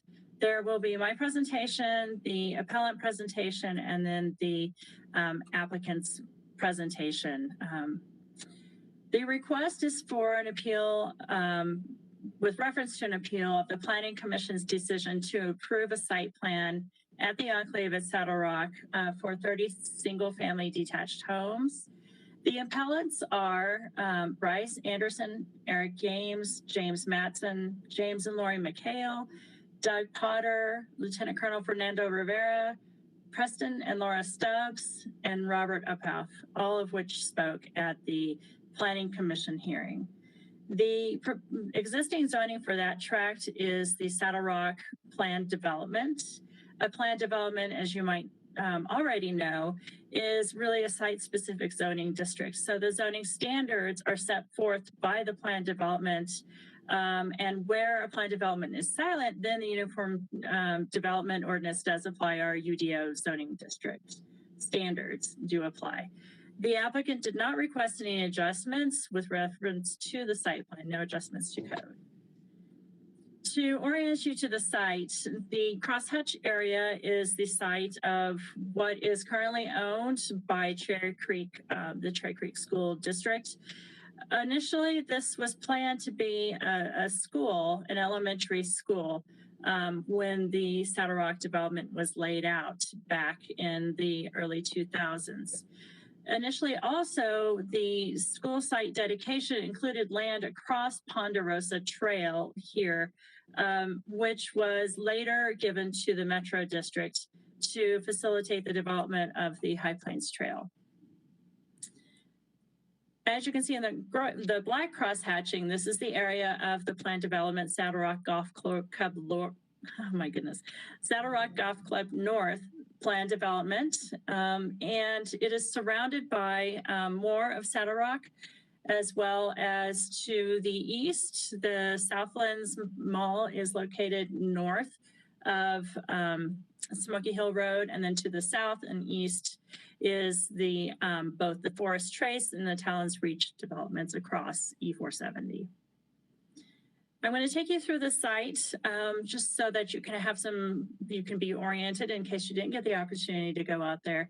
This is the northern portion of the site. There's an existing drainage channel that is not going to be disturbed by this development. Proposed homes will be developed to the south of the drainage channel. And then proceeding towards the south, there's a change in grade, and you can see to the west, the existing Saddle Rock homes to the west of the site. And this is another view from that sort of northeastern corner of the site that looks towards the south and to the west. And to the south of the project, there is also, there are townhomes that were originally planned and developed within the Saddle Rock planned development. And then finally, a view of the E470 trail corridor, and then a view looking north back towards that site I was previously at when I was taking these photographs. The response from the community was pretty substantial. There were 2 community meetings that were held with the applicant as well as staff present. And during those community meetings, which were held in February 2019, as well as August 2021, there was discussion regarding the proposed density, the architectural design, and traffic impacts. So with reference to the GDP, as a GDP sometimes can be less than perfect when it comes to being its own zone district. So the Saddle Rock North GDP was amended in 2006, and the designated school site originally was 12.1 acres. And if you can see on this map here where it says future school, across Ponderosa Trail, there was a tract which is now owned by the Metro District and is the site of the High Plains Trail Corridor. That was dedicated to a school, as well as this particular site, which was originally 10 acres. With the construction of Ponderosa Trail, though, that changed the overall site entitlement or site area of the school site to 10.9 acres. So the difference is 1.2 acres of area that was used for the construction of Ponderosa Trail. There is a provision in the general development plan that if there was no school that would be built, the overall density permitted would be 3.1 dwelling units per acre. And if I've blown up this note for you in the general development plan to point out what happened in 2006 when Ponderosa Trail was added to the mix. And you can see that there's a Class 3 roadway that is referred to. So the area that may be taken by the Class 3 roadway shall be only permitted to be open space, which has come to pass, and it will be owned and maintained by the Metro District. However, the developer shall still be allowed to build the maximum number of units permitted as indicated in the parcel summary on this sheet, which theoretically, and going to here, theoretically would be 12.1 acres. This is the parcel summary that's being referred to. But knowing that there has been a taking for the Ponderosa Trail construction, the approved area is 10.9 acres. And so there is still a development transfer, but only acknowledges the area that would actually be owned by Cherry Creek, not area of right-of-way.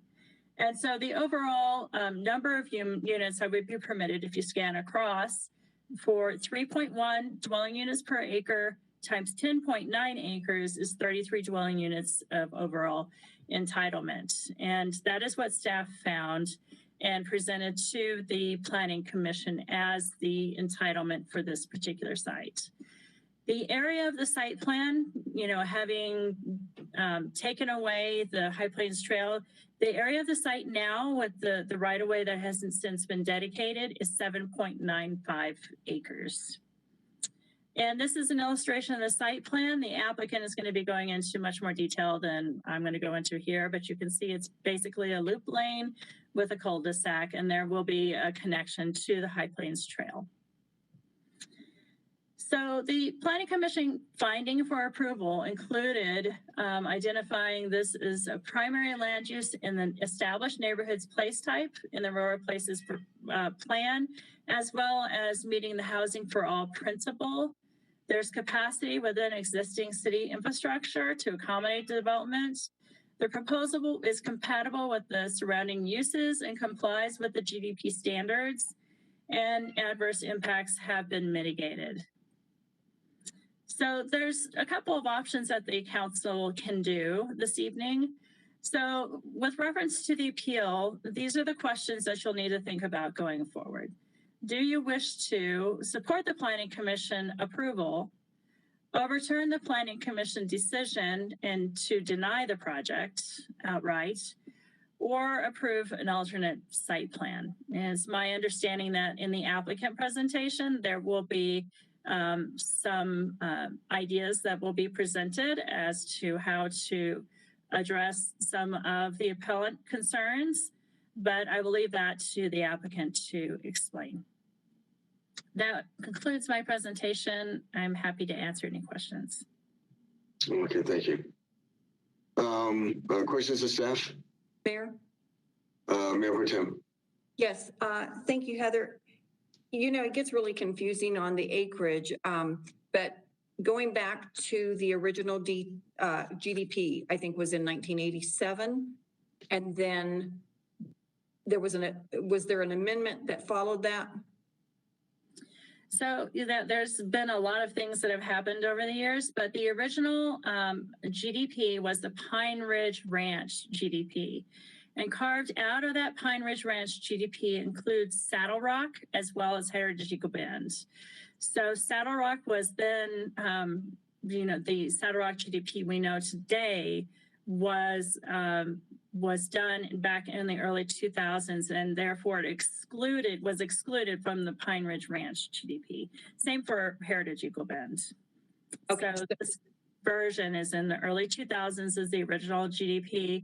And this version of the GDP where this amendment was made was from 2006. 2006 for the Saddle Rock GDP? Yes, Golf Club North.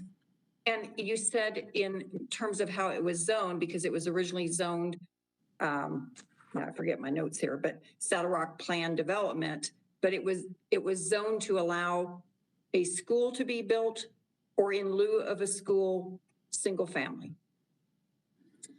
Yes, that's correct. The school site is something that is designated. We work with Aurora Public Schools as well as Cherry Creek School District on larger developments. When there's a need for a school, the developer typically dedicates land for the school district to be able to eventually build a school facility. So in this particular case, that's what happened back when the original plan development for Saddle Rock Golf Club North was approved. Okay, so we require, when the master development happens, we require that dedication, that the developer must dedicate land, or in lieu of land, they would have to pay money. That's correct. That's correct. The school districts look at the anticipated student load based on the anticipated development to determine whether they need a school. If they don't need a school site, then they collect cash in lieu to support other schools that may take that student load. And the school does own this land, correct? That is correct. The city doesn't own it, the school does. And the school has the right then to sell it if they don't build a school on it. The school does have the right to sell it. Yeah, maybe I'll defer to Dan. Yeah, I didn't mean to put you in a spot. I thought later maybe I was supposed to ask an attorney. Well, the school district is outright property owner. There have been changes subsequent to all of this that in our UDO that were adopted that gives the city or other public organization first right of refusal But when this application was started, that was prior to the adoption of the UDO. And I'll just have to say that that change in the UDO was initiated by me. I was the one that called the original meeting, the neighborhood meeting in February of 2019. It was really not even required at that time for the developer that was looking at the land to even have one, but because there was concern from residents, I asked if staff would be willing to contact the developer and have a neighborhood meeting, which we did have. At that point, they were discussing, I think at that point, 33 units. Originally, they were discussing more, I believe, or more. Back in February 2019. They've gone down to the 30 units. I'll have to ask the applicant to clarify that. Oh, I should ask the applicant. Okay, because I remember it being a different product as well. Correct. Then nothing happened until this August of 2020 timeframe, right? Right. Then actually just during 2021, when all the design work that was taking place, as well as the community meeting. So that's when things sort of got started again, was early 2021. Okay. And then, sorry, one more thing. And you said that if it's not clear in the GDP, a particular, something particular is not clear, that then you defer to the UDO? That is correct. Mm-hmm. Okay, thank you. Okay, further questions of staff? Seeing none, Katie, was the order staff, the applicant, and the appellant? That's correct. Okay, presentation by the applicant.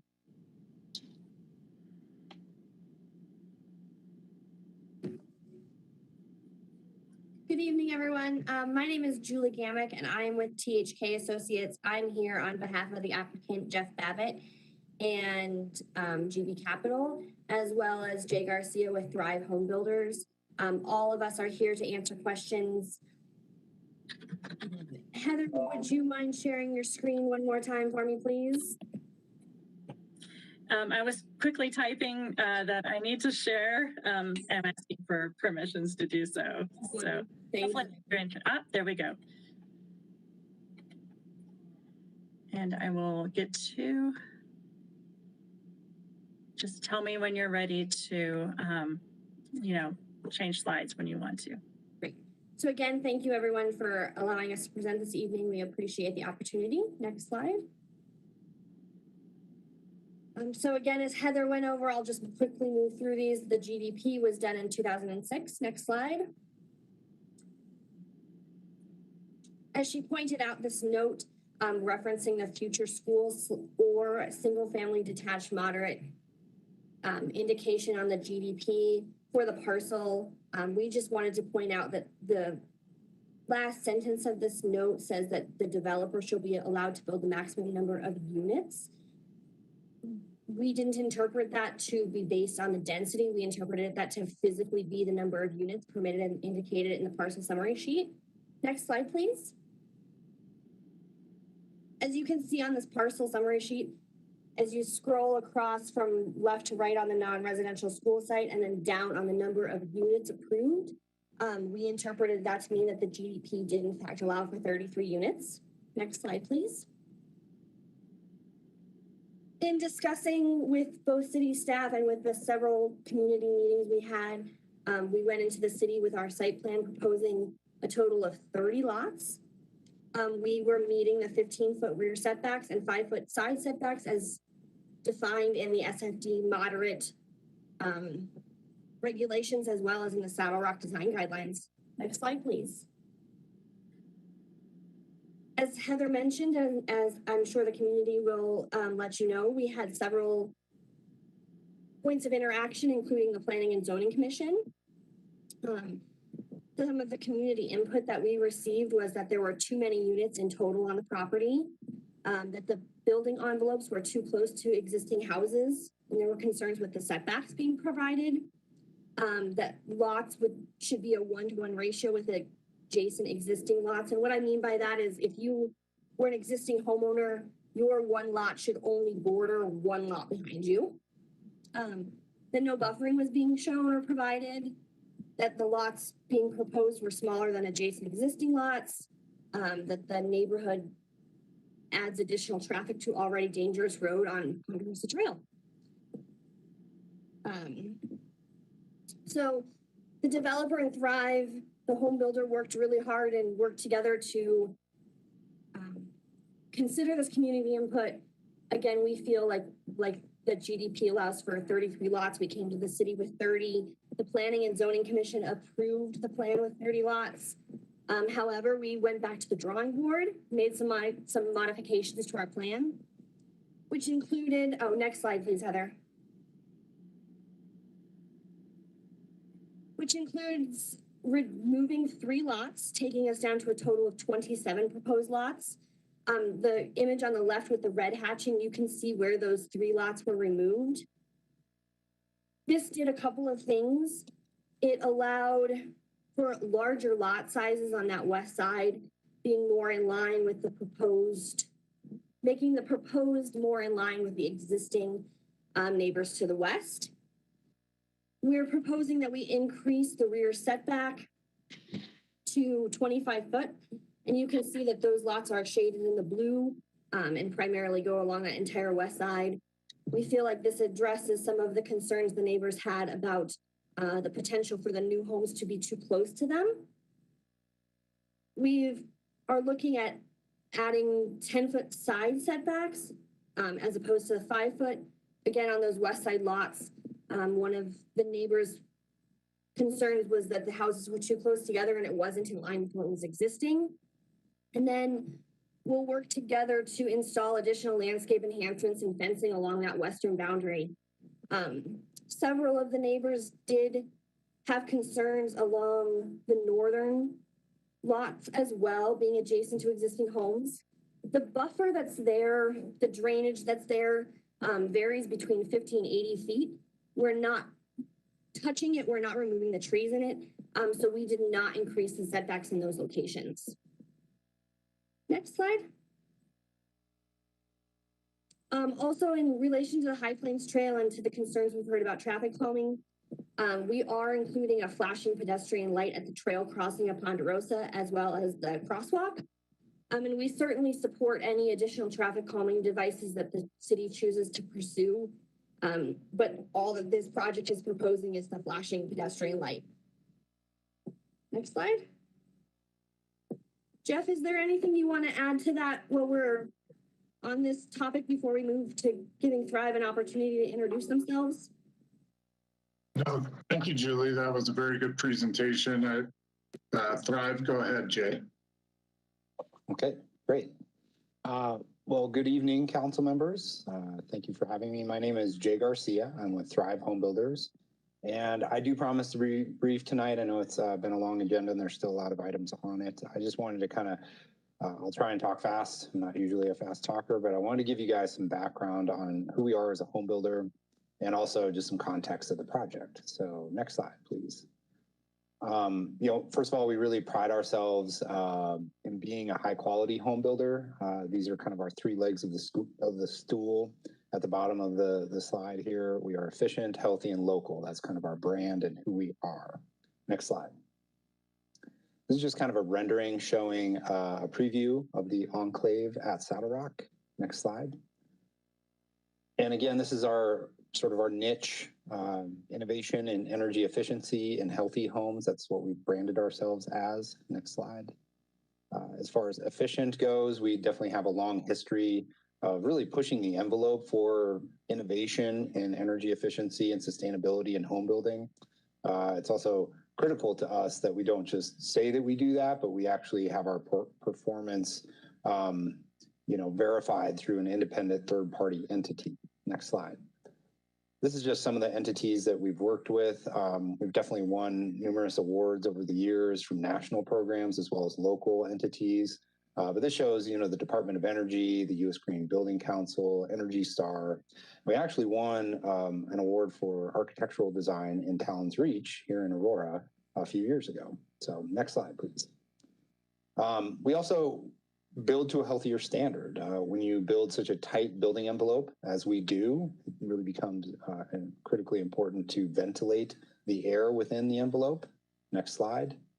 So that's where the health comes in. And we've worked very closely with the EPA to develop their Indoor Air Plus program. That includes low VOC materials, active radon ventilation, extremely high quality air filtration, mechanical systems. Next slide. And local, that's kind of a key component of who we are. For nearly 30 years, we've been building here in the metro area, and we've been building high quality homes that entire time. So this is just an example of some of the locations we've built in the past. Next slide.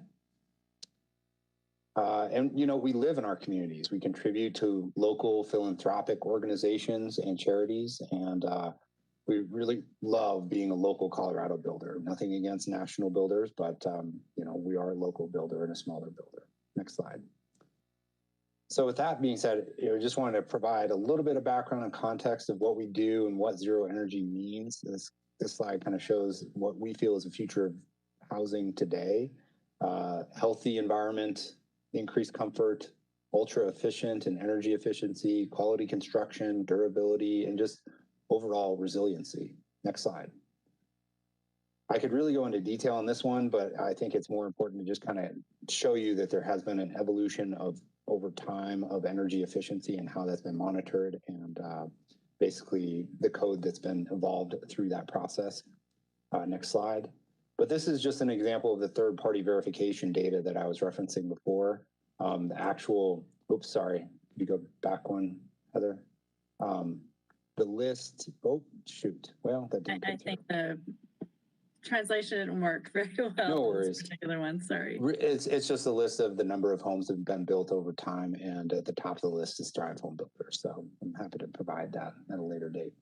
This is a review of the market analysis. Some of the questions that came up during the neighborhood meeting were related to how and why we selected this particular type of residential home that we're proposing here. And just wanted to kind of iterate that we use this market analyst firm called Zonda to look at all the aspects of the surrounding market, residential products and their square footage, their sales price, demographics, economics, market overview.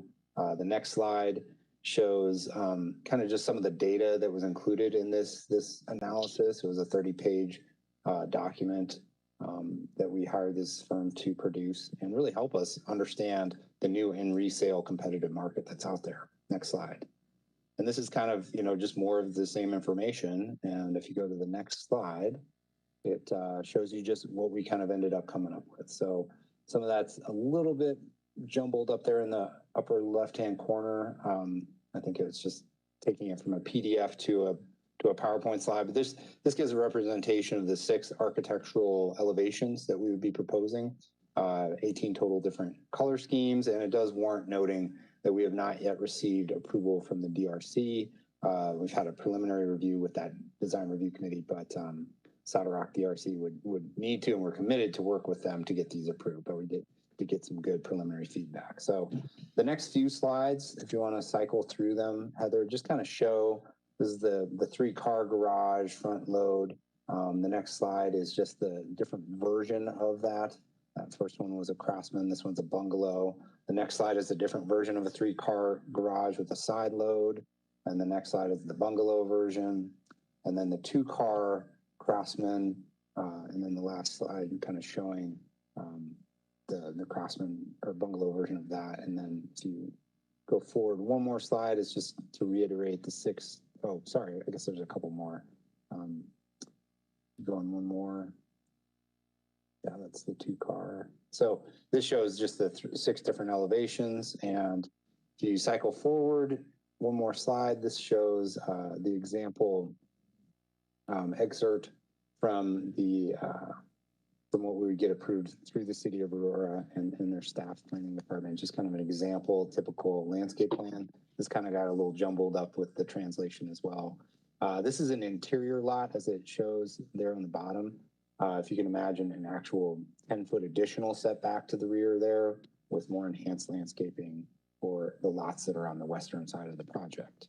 And then the next few slides, if you want to just kind of go through, Heather. These are showing just examples of the interior, very high-end finishes. Really, and we're big on quality. It's not just the energy efficiency and the health of the home, but it's the options that are provided, and really pride ourselves on those. So I think there's two more examples, Heather, if you want to go through, just showing again kind of open floor plans, different types of interior images, and end off with that.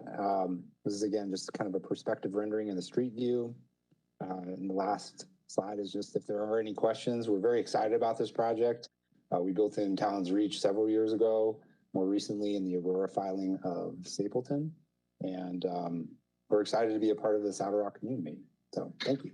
Questions of the applicant? Mayor Zvonek. Councilmember Zvonek.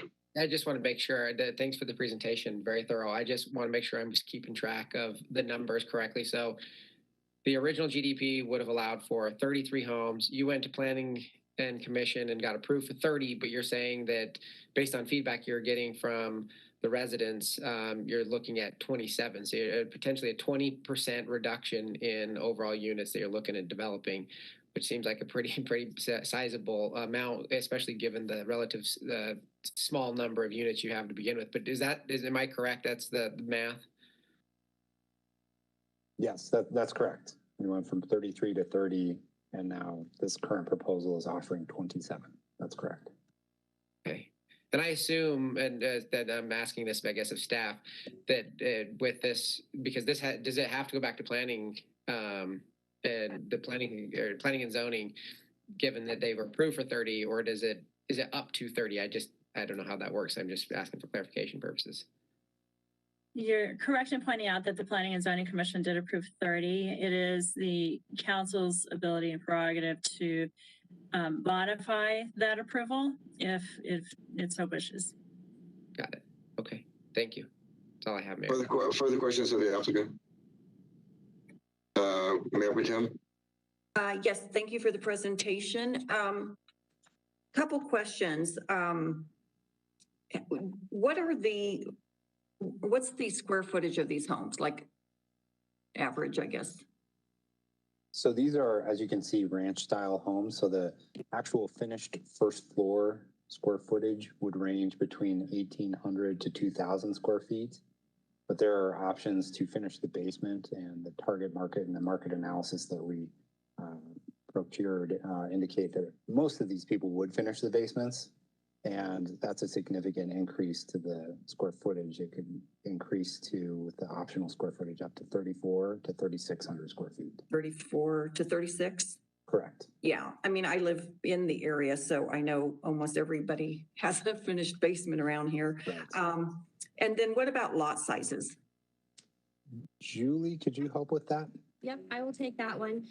So the Saddle Rock design guidelines require a minimum lot size of 6,000 square feet.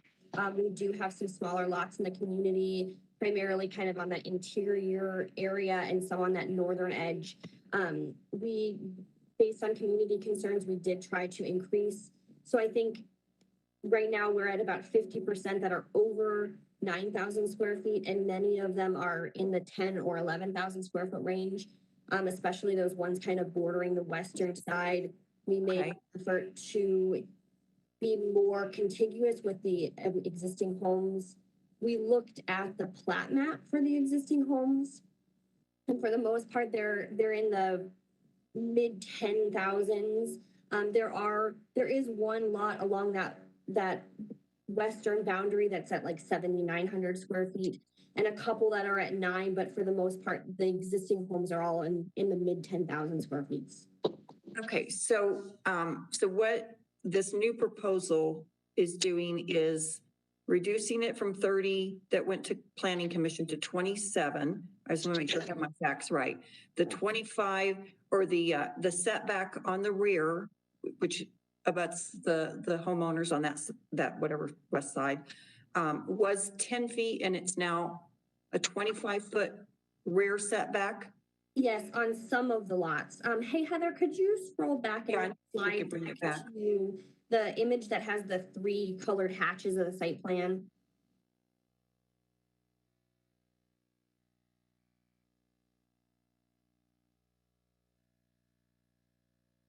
That one, thank you. So as you can see, the image on the right with the blue hatching, those are the lots where we put in a 25-foot rear setback. So that will only occur kind of on that western side, more or less. It will not occur on the northern side, nor will it occur in those interior lots. Right. As I mentioned, there were a couple of neighbors to the north who were concerned with this setback in the rear. We're not impacting that drainage ditch, which like I mentioned, is somewhere between 50 and 80 feet deep between the back of the lot and the actual property line, Right. where the adjacent neighbors would be. So we did not increase the setback there.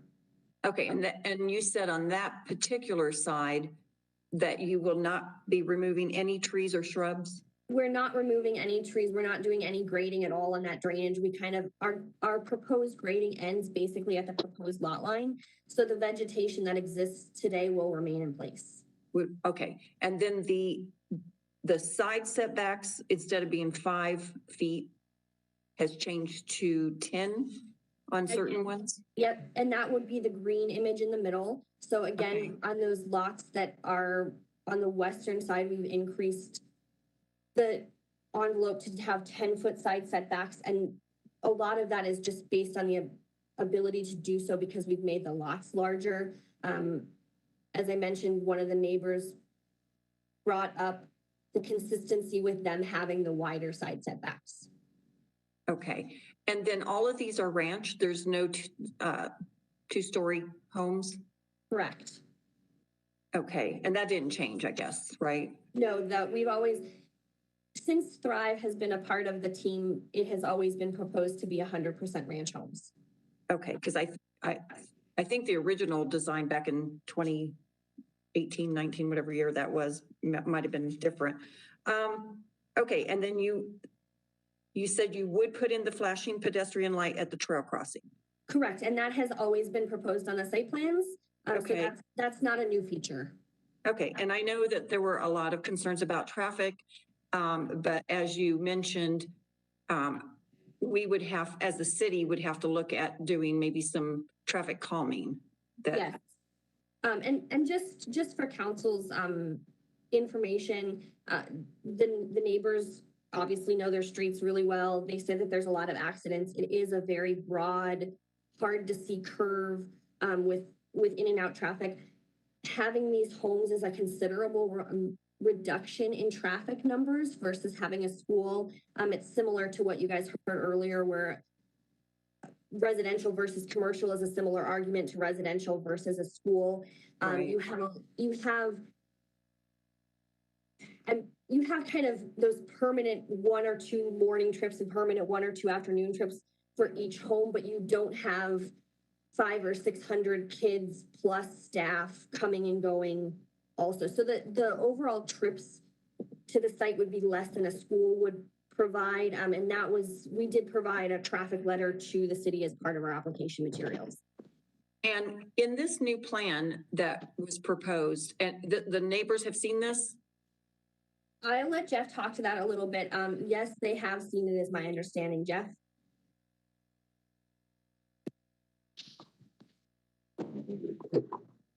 Yes, thank you, Julie. Hi, Council. Hi, Mayor Pro Tem. We had a informal meeting with the neighbors several weeks ago and proposed the 27-unit plan. So I think some of them have seen it. It wasn't a public meeting. It was just another effort on our part to kind of reach out and really make sure we understood the concerns of the neighborhood.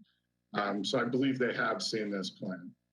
Okay, and then will there be, I know that there were concerns from residents about having, I mean, I'm happy to see all the additional rear setbacks and so forth. Will there be trees added for some visual buffering? Yes, we are planning to, I think the last bullet point is work to install additional landscape enhancements and buffering in the backyards. Without having specific plans, it's kind of hard to say there'll be a tree exactly here, but I think, and Jay confirm as well, but I think we're committed to working to increase the landscaping in the backyards to provide additional screening to the residents. So I have to ask, since you were able to reduce this, was there any way that you could reduce it further, like to 24? Thank you. I appreciate the question, but it was very, very, very hard to get to where we are today. This involved concessions on behalf of the builder, on behalf of our company as the developer, on behalf of the school district. Everybody kind of chipped in to be able to offer an additional 3 units from what was approved at Planning Commission. And I think we're very proud of how everyone worked together and was able to collaboratively address some additional concerns. Okay, thank you very much. That's all the questions I have. Further questions of the applicant?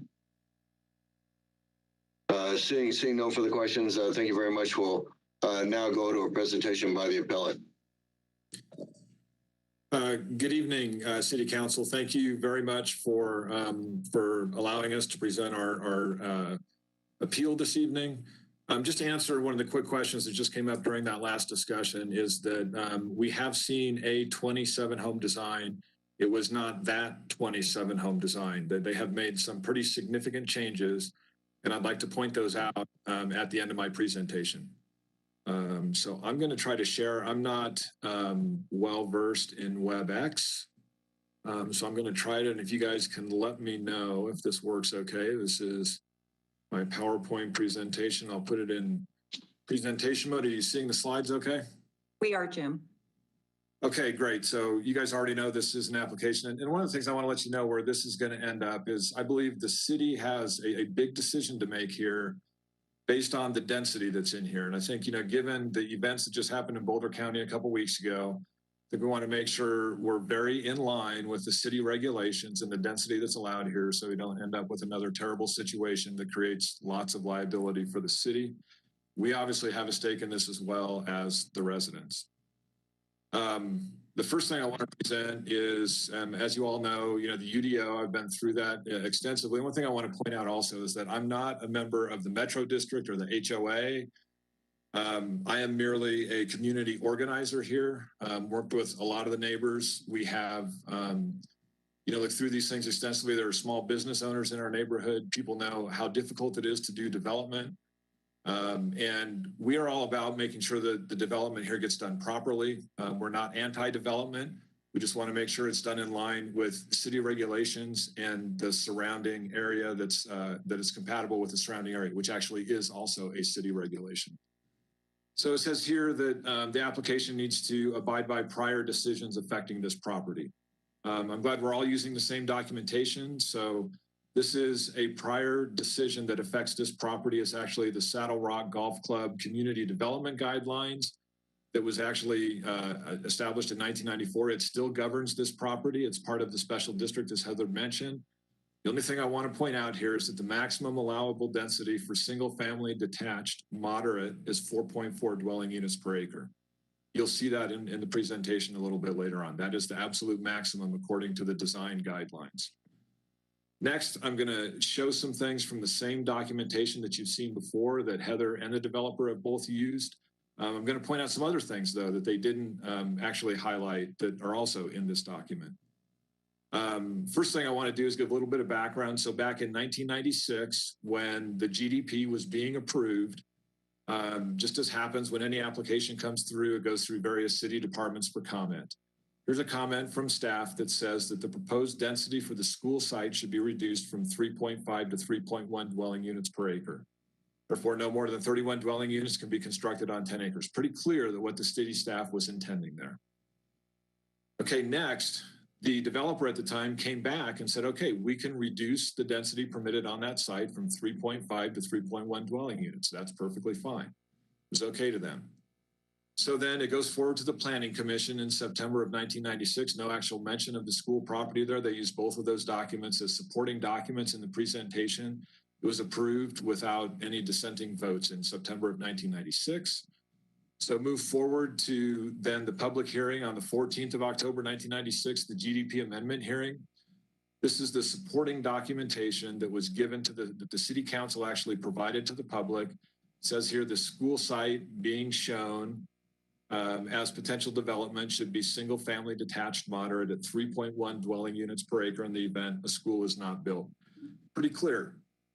Actually so clear that it was actually codified in a city ordinance in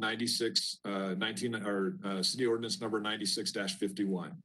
Actually, we'll blow it up here a little bit for you as well, so it's easier to read. And I also want to point this out. This is an interesting thing here where it says the school site shown on the GDP is reconfigured and is increased in size from 10.9 to 12.1. Okay, those numbers are very key. Also says in the event that the school site is not needed for school purposes, its density shall be single family detached moderate at 3.1 dwelling units per acre. Both of those things are very clear.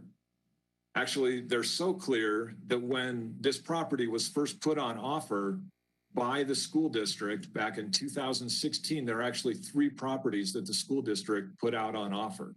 Saddle Rock North was one of them. And in 2016, Mark Geyer of the City of Aurora Office of Development actually put together this development assistance package that shows at the bottom here, our specific property here behind our homes. It says, based on the acreage listed, this would entitle a home developer to a maximum of 24 dwelling units or 3.1 times the number of acreage that's there. That was pretty clear, and that was the city's interpretation back in 2016. Okay, now let's start looking at this GDP document. There's the footnote that Heather and the developer both pointed to. I want to identify another footnote up here that I've blocked out. What that footnote says is that if the site is not developed as a school, then single family detached it's not developed as a school, then single family detached moderate at a density of 3.5 dwelling units may be permitted to be built there. So which footnote do we believe? Do we believe the one that says 3.5 dwelling units per acre governs this? Or do we believe the other footnote that says you can use the maximum number governs this? Nobody's ever provided clarity in that. Okay, here's the footnote that Heather and the developer both pointed to, the maximum number of homes permitted to be built. We all know the chart they both outlined here is 33 homes. And they also pointed out that actually on this same document here, it says those 33 homes are to be built on 10 acres. It's clearly identified up here as well in this footnote that's above the other footnote that says the amount of acreage is 10 acres to the west of the road and 2.1 acres to the east of the road. No discrepancy or no complaint about that. So what I want to do is start building a chart of what's happening to these density numbers and what the city needs to really be concerned about. Here's the first chart. Sorry, my pop-out window here is kind of always getting in the way of my briefing.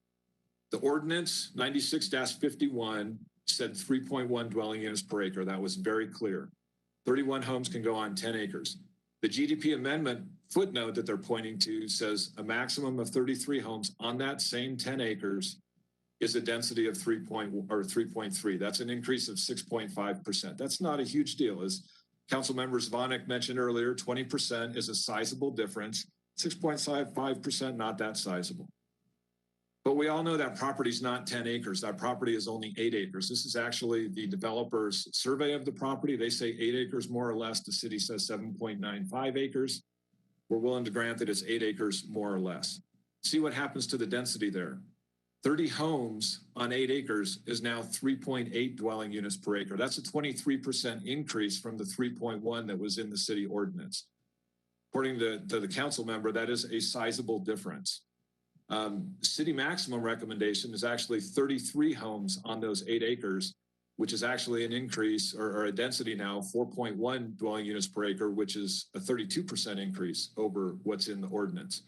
Now, again, remember that other footnote said a 3.5 dwelling units per acre maximum.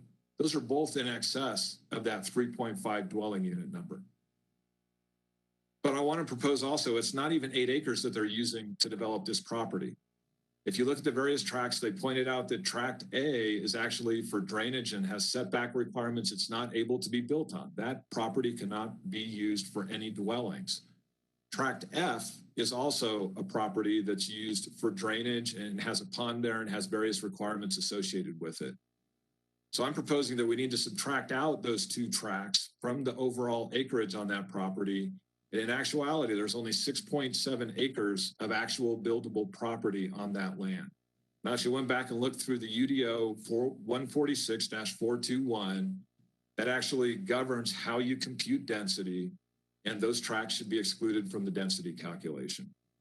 So now when we go back to the chart and look at the chart, the city recommendation is 33 homes on 6.7 acres. The current application is actually 30 homes. I have the numbers for 27 as well. Those are both not only in excess of the 3.5, but the very first chart that I showed you at the very beginning that said that 4.4 is the actual maximum allowed, they're in excess of that. And the percentage here is extremely significant. And those are actually the density numbers that we're talking about on this property. Second grounds of our appeal is we had some real process issues that were going on with this. It's been very hard to navigate the city process as an individual and a homeowner, not really familiar with things. The city staff has been very gracious and helpful in getting us through that. But we really believe that something was significantly misrepresented to the Planning Commission during the first hearing of the Planning Commission. I don't know if you're aware that the Planning Commission actually voted twice on this property because the first one ended in a tie. The second one ended in an approval by a single vote. So there's considerable differences among the planning commissioners on whether or not this design meets the city regulations.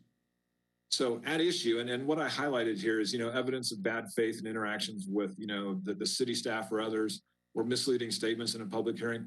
I'm not sure who did what, but I want you to be aware of what was presented to the Planning Commission and how we believe it was not accurate and it was at best misleading. This is the slide that was used during the initial Planning Commission hearing in October.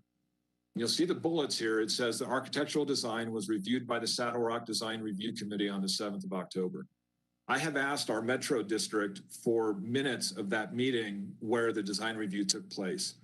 They said that there are no minutes of that meeting because there was not a quorum of the Design Review Committee at that meeting. I have repeatedly asked our Metro District if the developer or the builder has submitted an application since that time. And as of Friday last week, they have still not submitted an application. Yet here we have the second bullet. It says the community design elements are consistent with Saddle Rock design guidelines. I don't know who made that determination, but the applicant has not yet submitted an application with the Design Review Committee to get an official rendering of whether or not they are indeed in line with what our guidelines are. So we have an issue with how this was presented to the Planning Commission. The third grounds for appeal, and this has come up a couple of times, and I kept quiet with these numbers here, but compatible with surrounding uses in terms of size and scale. The average lot size of adjacent properties is 10,500 square feet. The average lot size of the 30-home design is 7,600 square feet. That's a difference of 28%, which, as we heard earlier, is a sizable difference. I put here in gray, I didn't know if the 27-home design was going to come up or not. But in gray, the 27-home design, the average lot size there is 8,500 square feet. That's over a 20% difference from what's there. So again, that's a sizable difference. So conclusion. The conclusion that I want to leave y'all with is that when you have a fixed maximum number of homes, you're taking density from the east side of Ponderosa Trail, piling that into the west side, and then gradually reducing the west side from 10 acres to 8 acres to 6.7 acres, the density number goes through the roof. And that creates a bad situation of homes packed in tightly together in an area that's, similar to what we saw a couple of weeks ago. It should be unallowable and it's unsafe in terms of the density numbers. What I'm proposing here, because of the discrepancies in that GDP amendment document, you have the 3.5 dwelling units per acre, along with the footnote that says you can build the maximum number of homes. That document, I believe, is untrustworthy. I have other information in there that I believe is incorrect also that I can show you if you're interested. But I don't believe that amendment document should be used as a controlling document for this development. Third, we believe the Planning Commission received misleading information. We also believe the design is not compatible with surrounding uses in terms of size and scale. So resolution. The resolution we're proposing here is that you got to keep the density as a constant. When you keep changing the acreage and you keep the number of homes as a constant, that density number goes through the roof and it becomes unsafe and unworkable. We believe you have to keep that density number constant in order to end up with a workable and a safe development. We believe the only density number that's really trustworthy here is the one that's enumerated in that ordinance. They actually wrote it down in words. Mayor Tower signed it in 1996, and that's what should govern what gets built on that property. The lot sizes, again, need to be compatible in terms of size and scale. And the last thing I've done here is done a final chart for you on what things would look like if we approach that. If we use the 1996 ordinance, that's really the only clear document in all of this. You've got 31 homes can be built on 10 acres, but as we saw from the city document in 2016, on 8 acres, it could be 24 homes. Here's the resolution A is on 6.7 acres, using that as the total buildable property. You could build at most 21 homes there. Resolution B is building 3.1 on 8 acres, which is actually what the city said in 2016. The developer alternate proposal of 27 homes on 6.7 acres is still a density of 4.0 units per acre, which is 30% in excess of what the ordinance says. And again, that's a sizable number. These both adhere to proposed resolution A and B are both 3.1, which is exactly what the ordinance says. So anyway, so that's our presentation. Thank you very much for hearing us. We've been highlighting some of these things for well over 2 years, and we just appreciate your time and hearing some of what we had to say. Mayor. Questions for the appellate? Mayor. Councilmember Zvonek. Yeah, first, Jim, thank you for your presentation and for the work that you put into this. Obviously, you've spent a lot of time digging into this, and I appreciate it. My question is, I'm one of the newbies, so a question is for staff. When we calculate densities, I was listening to Jim's presentation, and one of the things that struck me was the disparity in the overall acreage that they were talking about. So was density determined based off of buildable or gross density or acreage? The density is determined by gross now, so it excludes right-of-way and like regional types of facilities. But on this particular situation, Cherry Creek School District owns that detention area that's to the north as well as to the south. And so that would be included in the overall density calculation according to UDO. And that is that the 10-acre number? Well, it's currently 7.95 acres, but originally it was 10. Yes. Okay. That right-of-way was taken. Further discussion. Questions of the appellant? Mayor. Mayor Pro Tem. Thank you, Jim, for that really detailed presentation. And I know it has been extremely frustrating for the residents.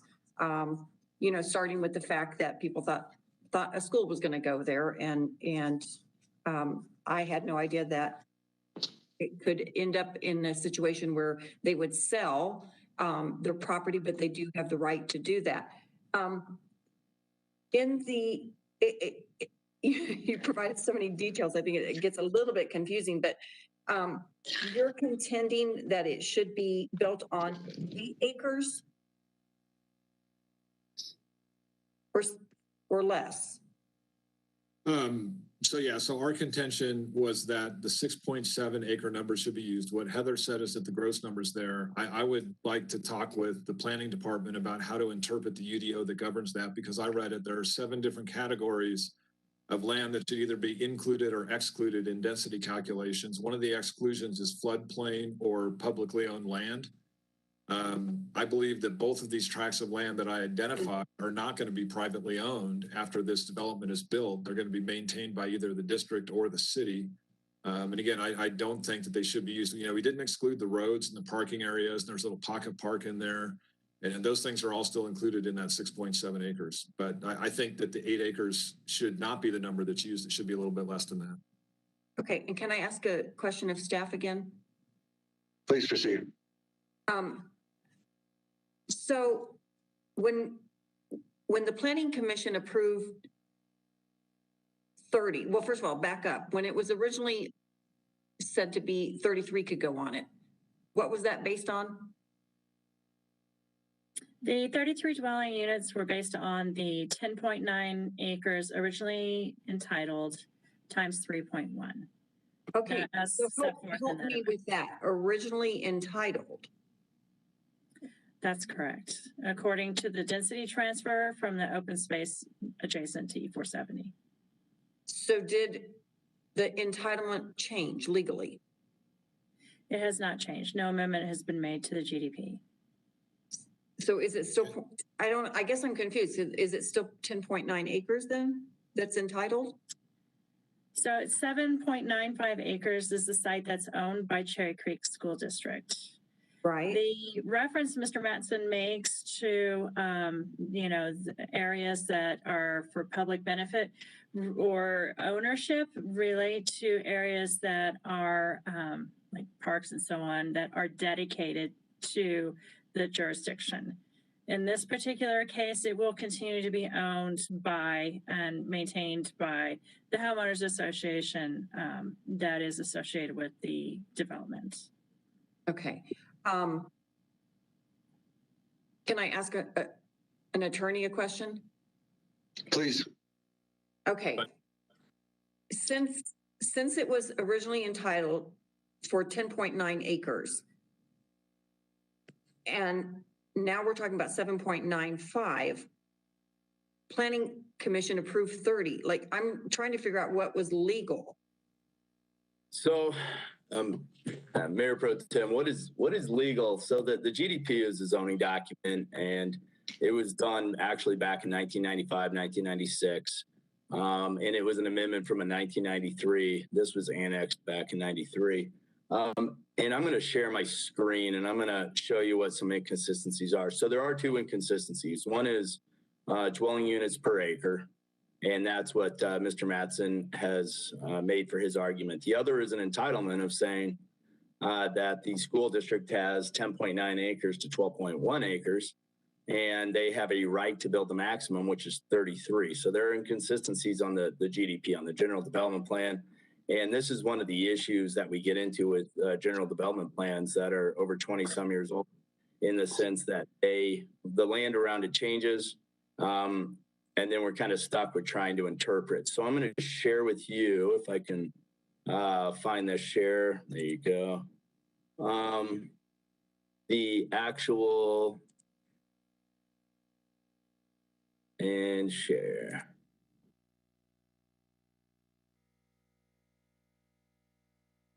Okay, so nope, not the right one. Sorry, I've got too many windows open. I'm going to stop sharing. I've got to get back to the ordinance. So what the ordinance says, while I'm trying to figure out how to share the ordinance, 1 second more. There you go.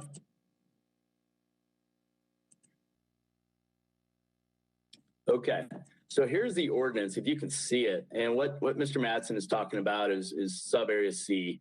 It says the school site shall be drawn on the GDP, reconfigured and moved and increased 10.9, 12.1 acres. In the event the school site's not needed, the density shall be single family detached at 3.1. So that would support his argument. However, this ordinance has already been changed, or it's just through time has been already, the ordinance is incorrect in the sense the school is entitled to 10.9 to 12.1 acres. However, they only have 7. And so throughout time has changed the area enough that it's caused the inconsistency. So Mr. Mattson looks at the 3.1. Real quick, sorry to interrupt. So the 10.9 calculated on 3.1 is 34, basically 34 homes. Correct. That's where you get the 33 homes. 33, okay. Okay, sorry to interrupt. So if Mr. Mattson's saying that this ordinance is violated because this ordinance says 3.1, however, this ordinance is already violated as well in the sense that the school doesn't have 10.9 to 12.1. So this whole section C, is inconsistent already with how the layout is of the land and what the layout is of what's, I guess, the current building area in Saddle Rock North. And so what happens is when you have inconsistencies, you have to interpret and you have to then use, and I'm going to figure out how to stop sharing.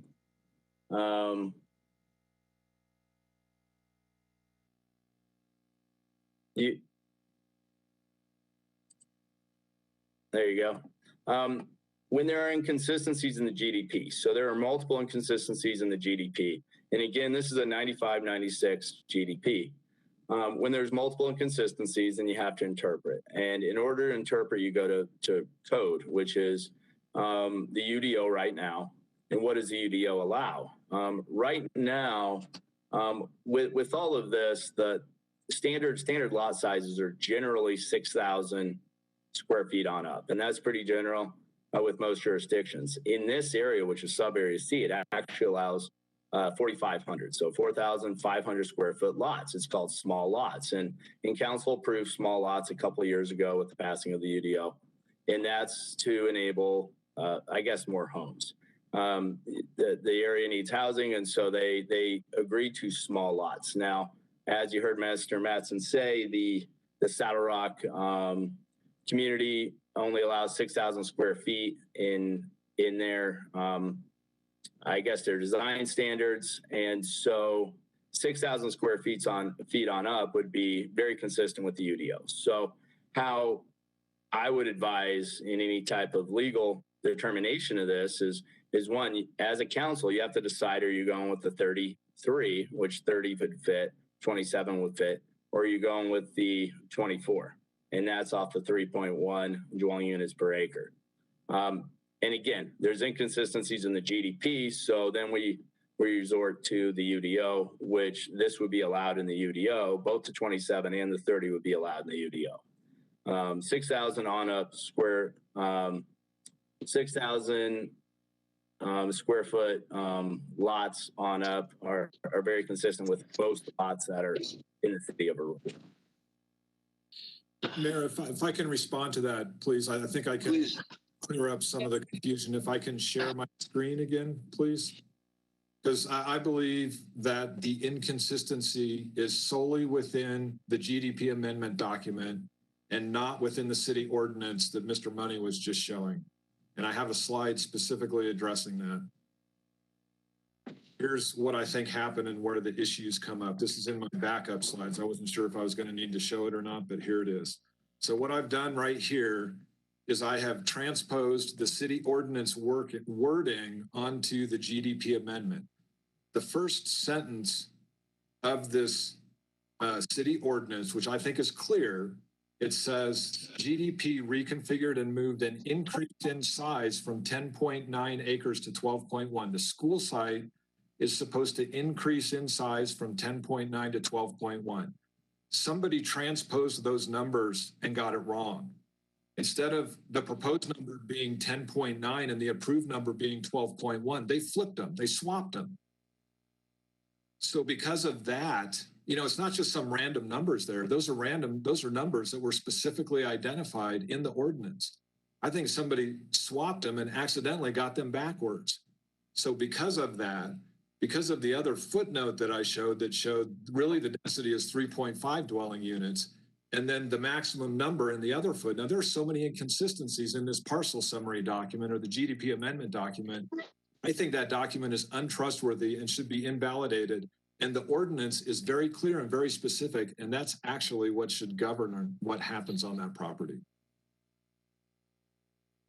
Okay. Further discussion.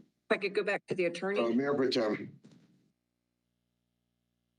When this went to Planning Commission, what numbers were we using? We were using the same numbers. This same argument was presented in front of the Planning Commission. I'm sorry, this is not the same argument that I used during the Planning Commission. These are things that I've discovered since the planning. All these inconsistencies. Sorry. Okay, please be recognized by the mayor before you speak. Mr. Money, you've got the floor right now. Thank you.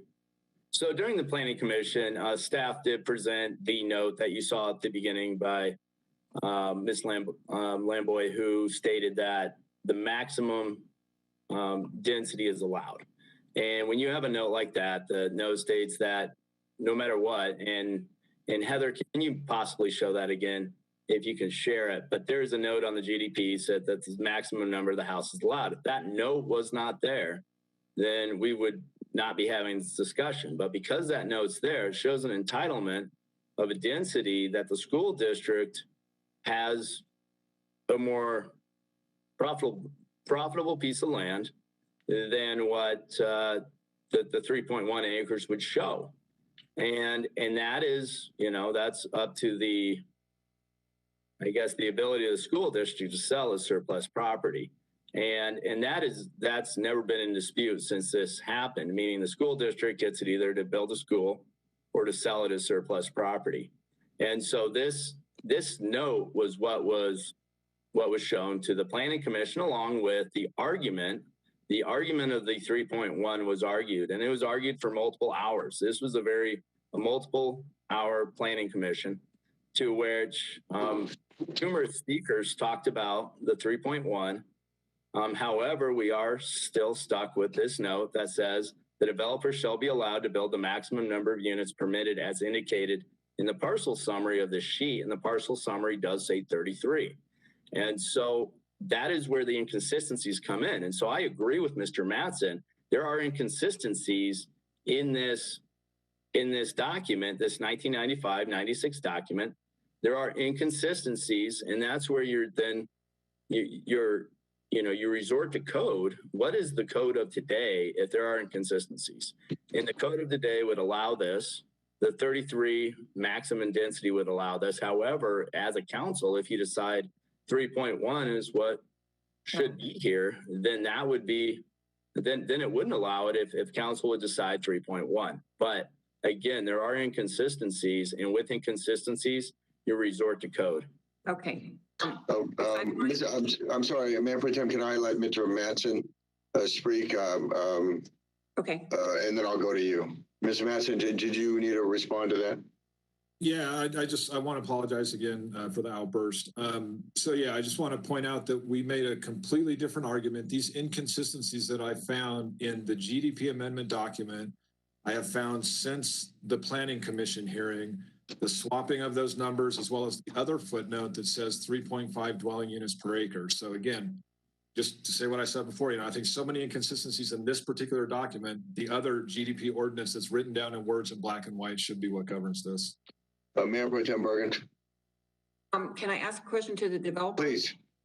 Okay. Do we still have the developer on? Yes, I'm still here. Okay. Can you add anything to this, what you're entitled in terms of number of single family homes? I'll respond. Because I'm sure you have a legal opinion. Well, yeah, I am not an attorney, but I can tell you that we worked very closely with city staff throughout the 2 to 3 year process of getting to this point. And, as evidenced this evening, we have offered concession and not said we just need 33 units, 33, even though that was, kind of the direction we were counseled. So in working with city staff and largely based just on neighborhood feedback and conversations with neighbors like Jim, we have gotten to the plan today, which is 27 units over, and 20% reduction from the 33. Further questions from council?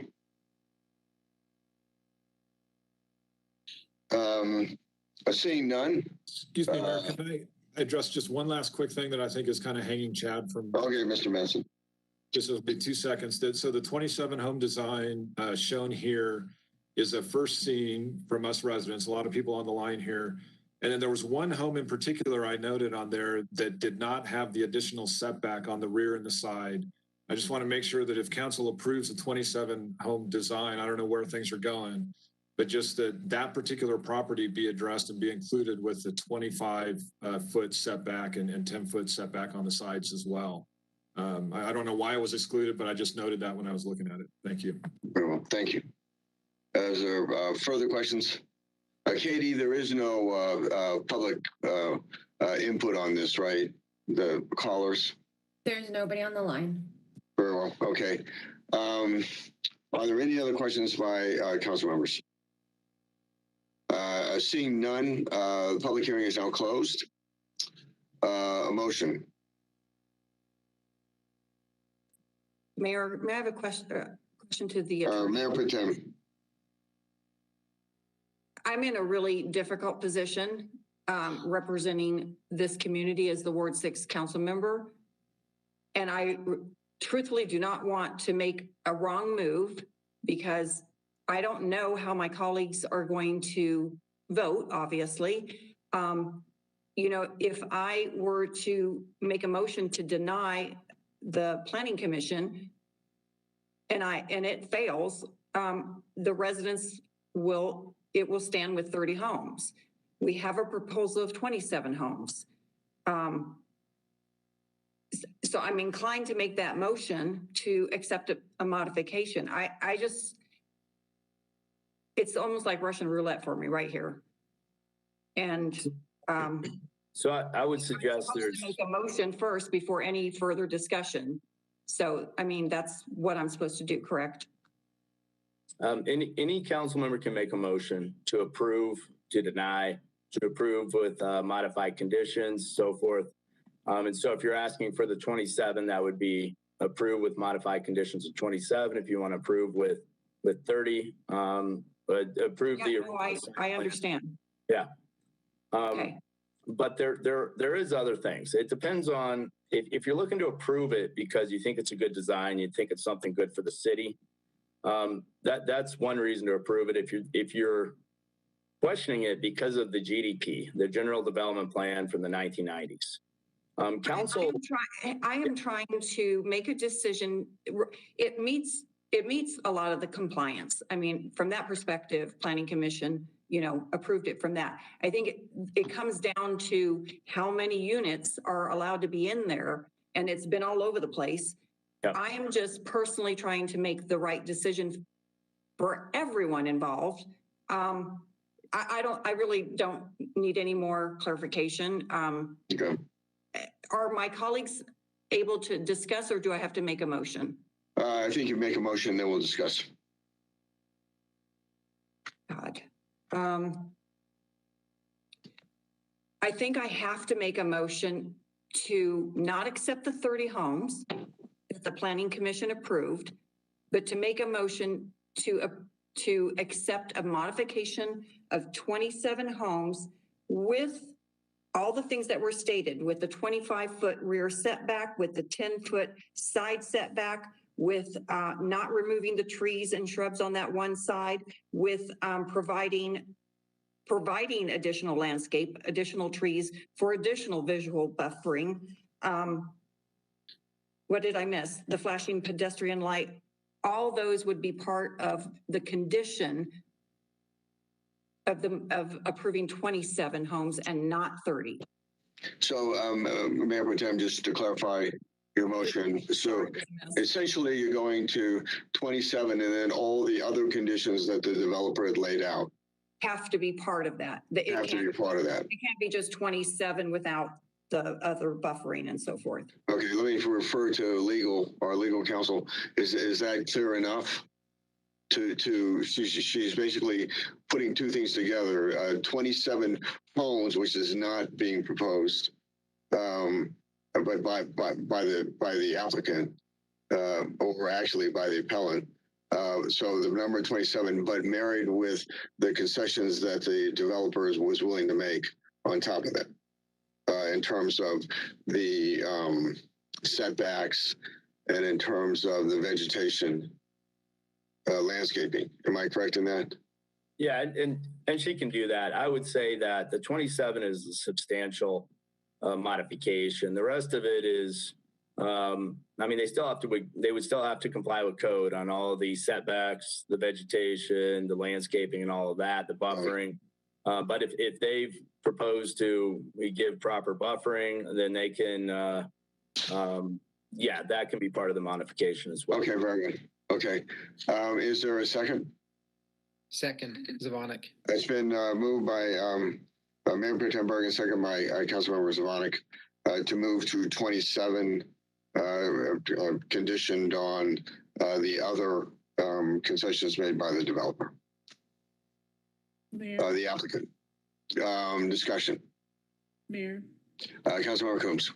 I just have one question for the Mayor Pro Tem. When you were saying that all of the conditions, was that including the additional condition from Mr. Mattson of the other setbacks as well, that he saw the one unit that didn't include those setbacks? Did you mean to include that additional unit in your motion? I don't know. You said there was one lot that didn't meet all those buffer standards. So do you want all of the lots to meet the buffer standards? Well, I know all of the lots can't, but I guess there was one missing on the back end, is on the rear side. I don't have the graph in front of me. Mayor, can I clarify which lot I was talking about? Yeah, I'd like to defer to Mr. Mattson if I could. Mr. Mattson? Yeah, if you can, Katie, is it easy for somebody to bring up quickly that the slide from the developer that had those 3 different shaded colors in it? Identify the one in particular. Gives me power. Okay, I'm sharing right now.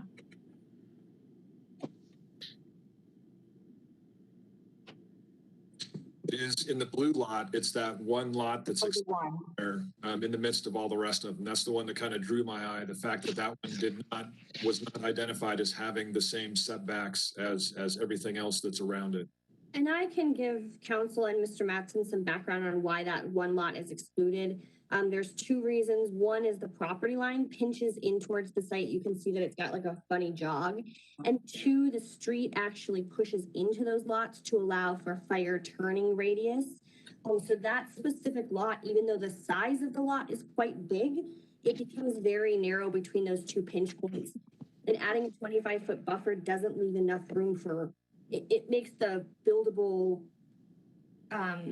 lineal footage between the front setback and the back setback like 35 feet. It becomes an unusable lot to put a 25-foot lot, to put a 25-foot rear setback in because of those 2 pinch points.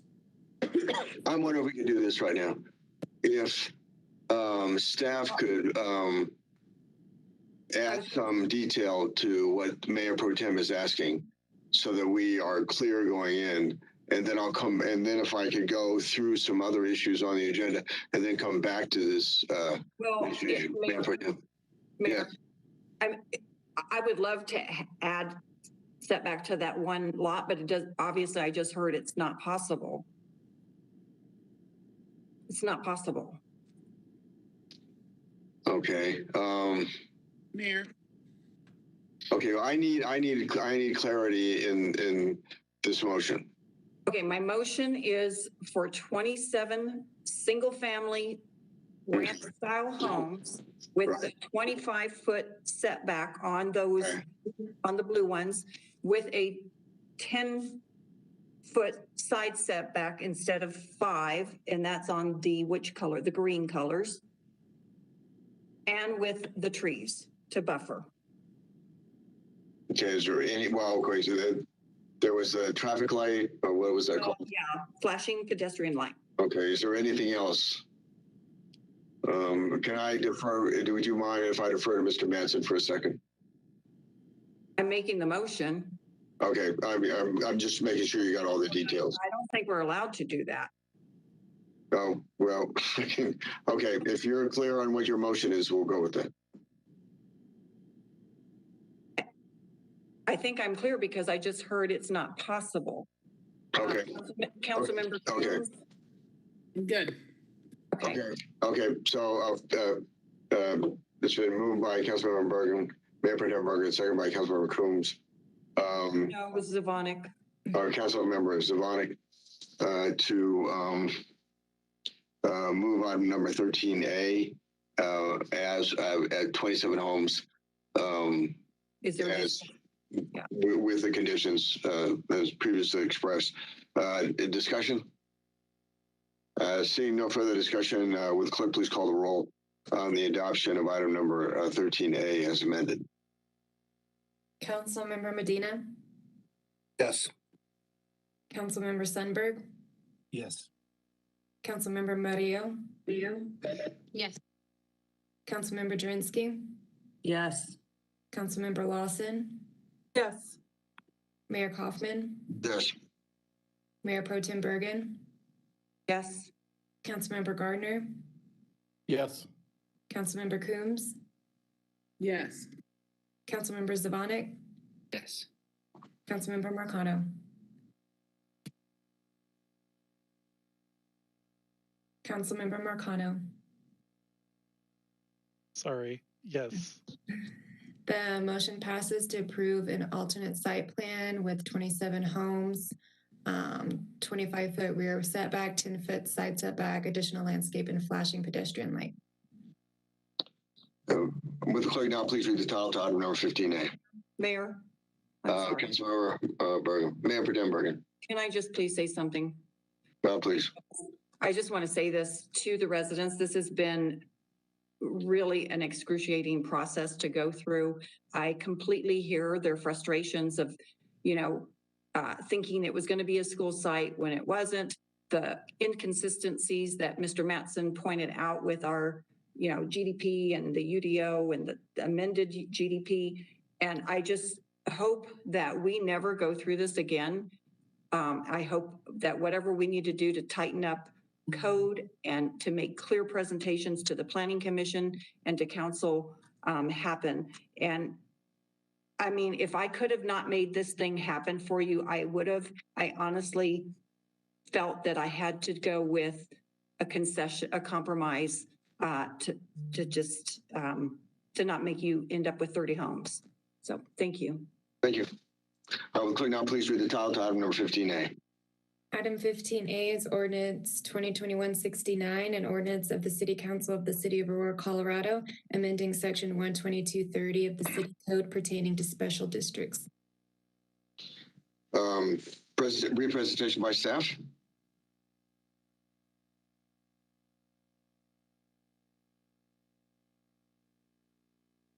Sorry about that. Good evening, Council, Mayor and Council.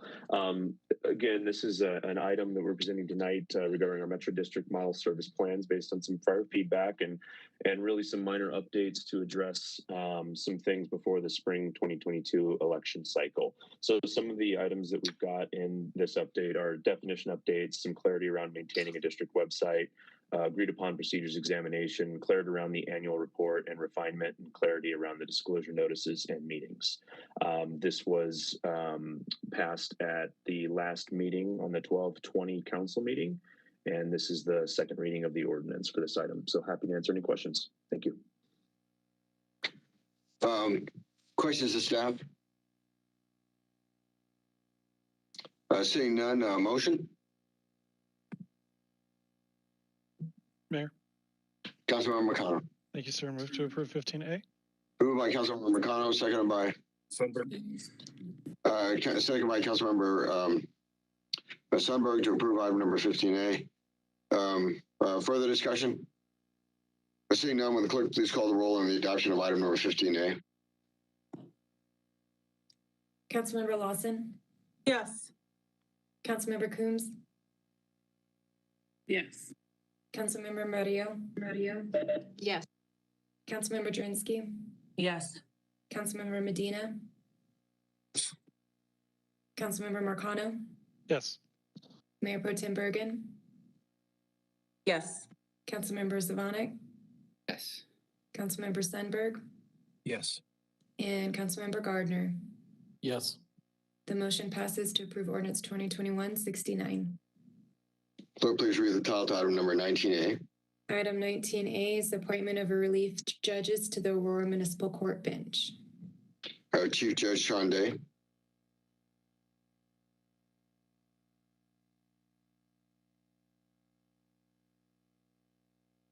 Is the Chief Judge available? I'm here, Mayor. Good morning, or good morning, good evening. Feels like it. Not quite morning. I'm asking for the appointment of 3 new relief judges. I hope that you have all received the backup information I'm here to answer any questions that you may have.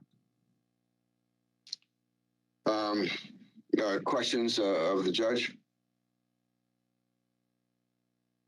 Seeing none, motion?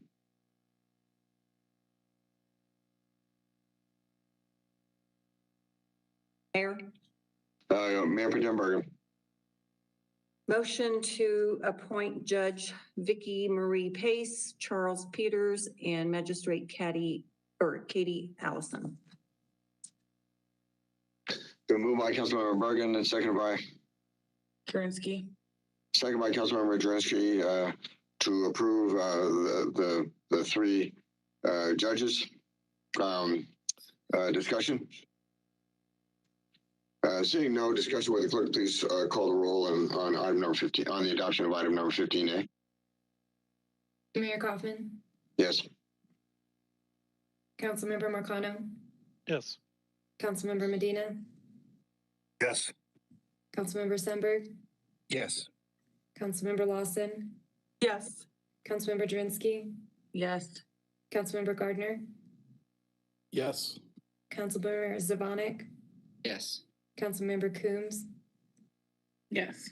Mayor Pro Tem Bergen, Yes. and Councilmember Murillo. Yeah. The motion passes to approve item 19A for the judges as recommended. Clerk, now please read the title to item number 19B. Item 19B is determination of final candidates to be interviewed for the Civil Service Commission.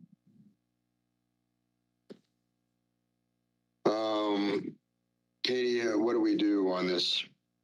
So on here we have council can make the motion to interview whichever candidates they would like. From the rankings, it looks like the consensus for candidates would be Matthew Snyder, Eric Mulder, Barbara Cleland. Those are the top three. And then it goes Herbert Green, Thomas Mays, Carrie Brightman, and Willard Conover.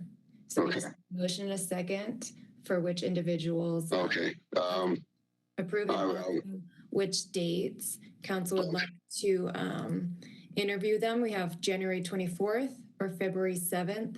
So council needs to pick those two dates for either the Civil Service Commission or Planning and Zoning Commission. Okay, I need a motion for how many people we're going to be interviewing. Mayor. Councilmember Coombs. I move to interview the 5 for the Civil Service Commission, because that's where I think the biggest gap kind of happens in terms of the rankings if we look at the most recent rankings that we received. Moved by Councilmember Coombs, seconded by Second.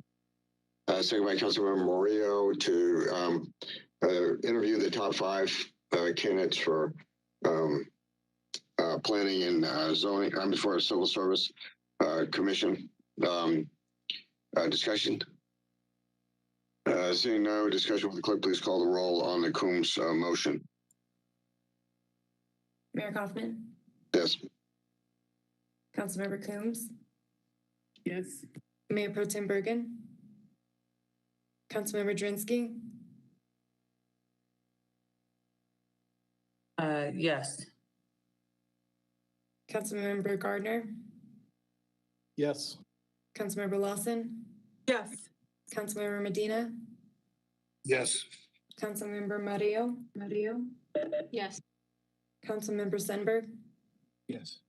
Councilmember Marcano, Yes. and Councilmember Zavanek. Yes.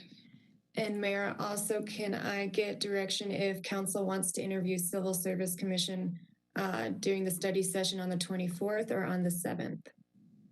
Need a motion. Mayor. Councilmember Coombs.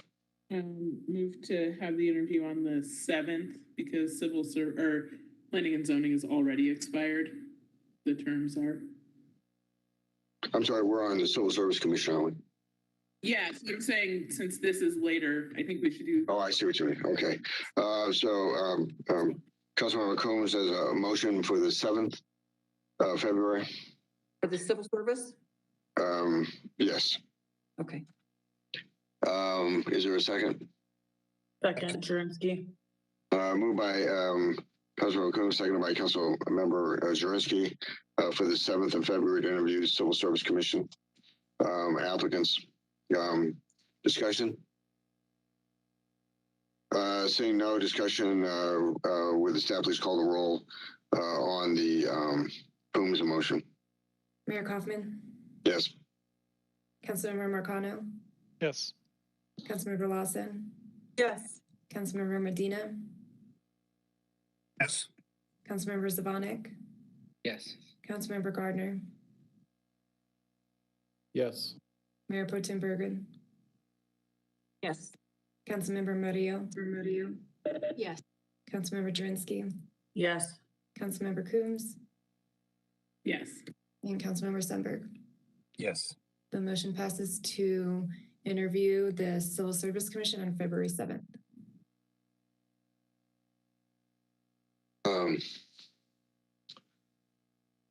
Very well. Now, would the clerk please read the title to item number 19C? Item 19C is determination of final candidates to be interviewed for the Planning and Zoning Commission. Mayor. First, it'll be the number of that we're going to be interviewing, and then second will be the date. Mayor. Councilmember Mario.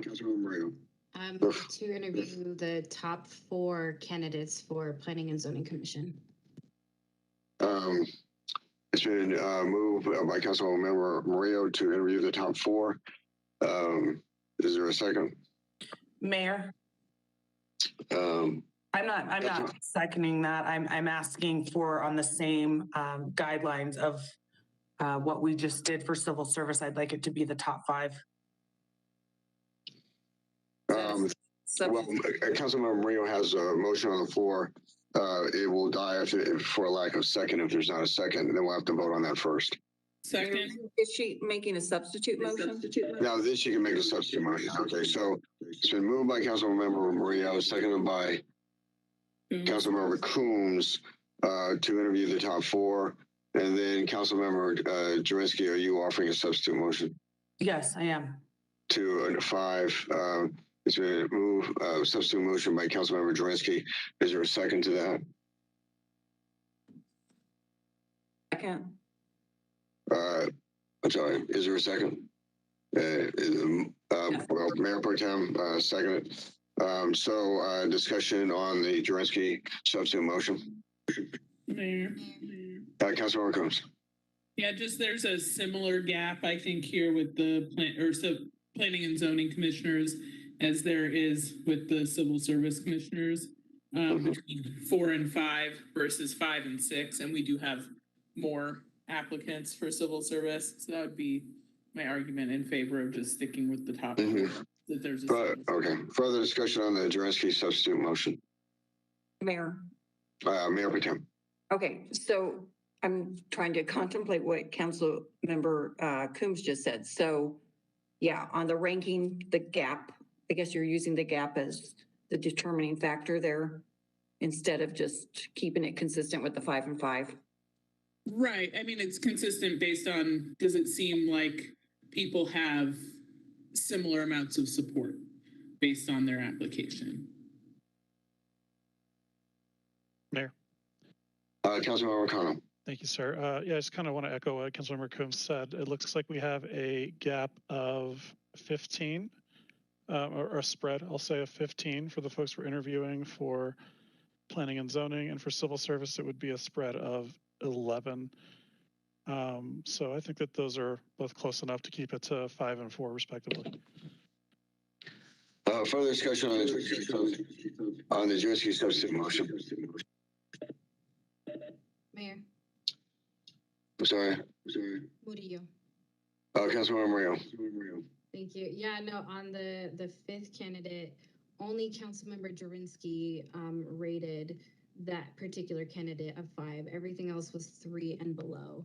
So in terms of just level of interest, that 5th candidate, not only from a numbers perspective, is 10, 11 points away, but just from a overall interest from council is quite a big of a gap. Mayor. Mayor Jurenski, from an equity standpoint, I would just like to make sure that we're keeping consistent with the 5 and 5 and whatever the gap is here between this fifth candidate. I would just, from an equity standpoint, like to keep it 5. Mayor, Further discussion. Councilmember Mario. can you define equity, Councilmember Jurenski? Because that's not equity. Oh, I mean, it isn't a lesson right now. If this isn't a lesson, we're getting ready to vote. Councilmember Murillo, I just wanted to talk about equity. I don't know if you were recognized by the mayor. Okay. Further discussion. Seeing none, the question before us is the adoption of the Jurenski substitute amendment to item number 19C. Will the clerk please call the roll?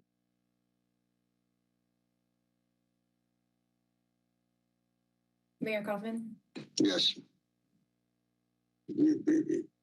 Councilmember Coombs, No. Councilmember Sonic, Yes. Mayor Pro Tem Bergen. Councilmember Murillo.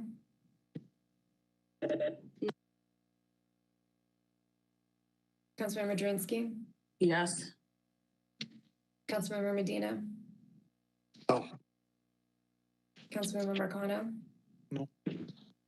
Councilmember Lawson, Yes. Councilmember Gardner, Yes.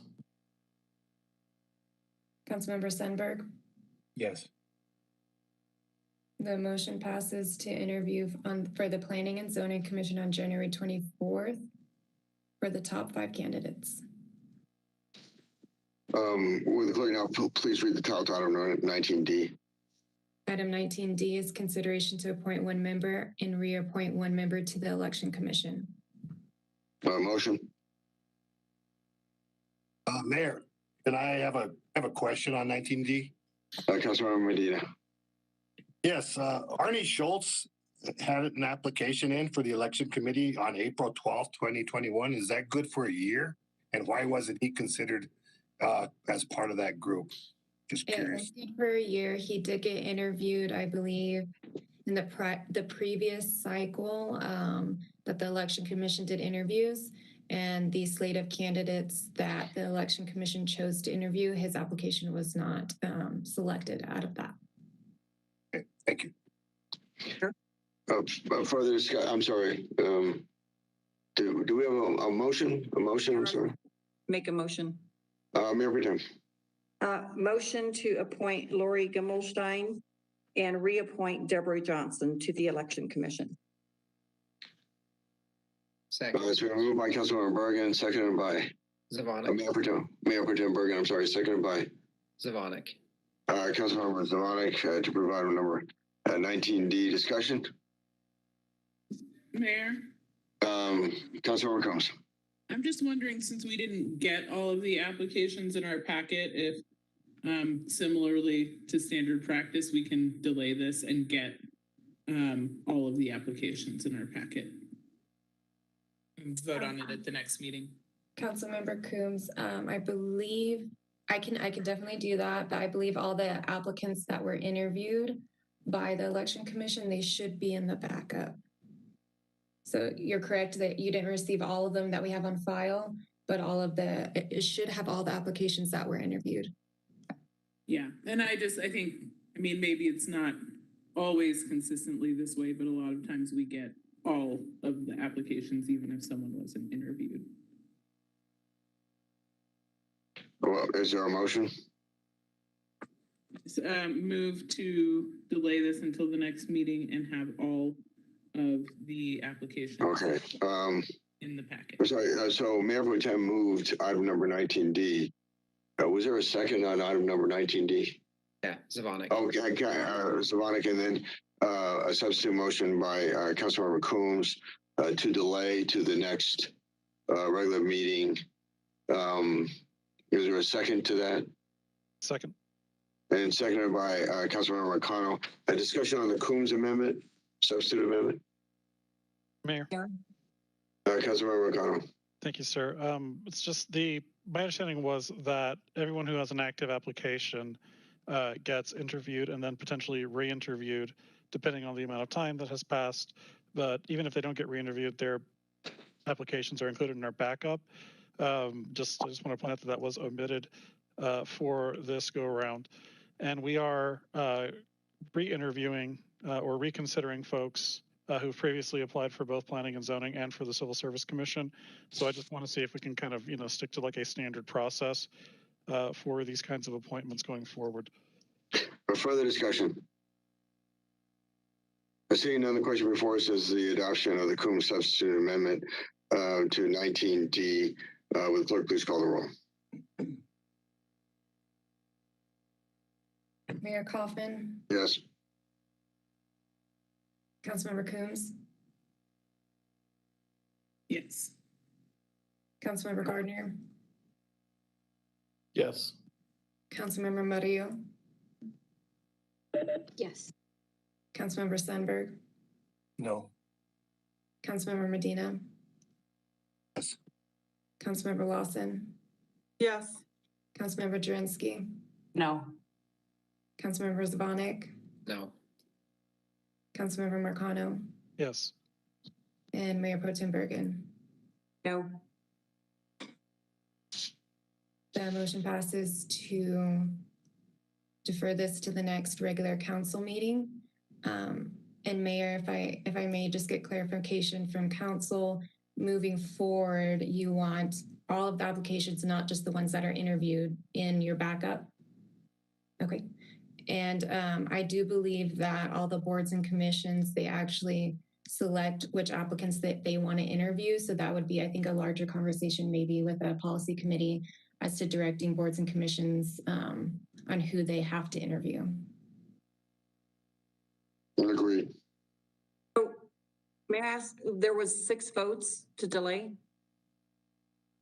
So I have for the yeses, I have Mayor Kaufman, Councilmember Coombs, Councilmember Gardner, Councilmember Mario, Councilmember Medina, Councilmember Lawson, and Councilmember Marcano. And that was a yes to delay? Yes.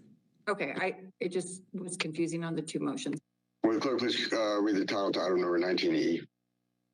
Item 19E is consideration to appoint 2 members to the Veterans Affairs Commission. Motion.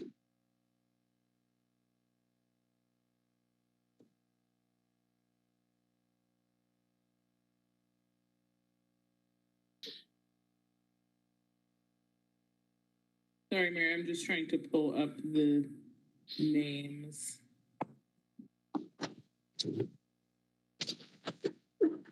In the memo.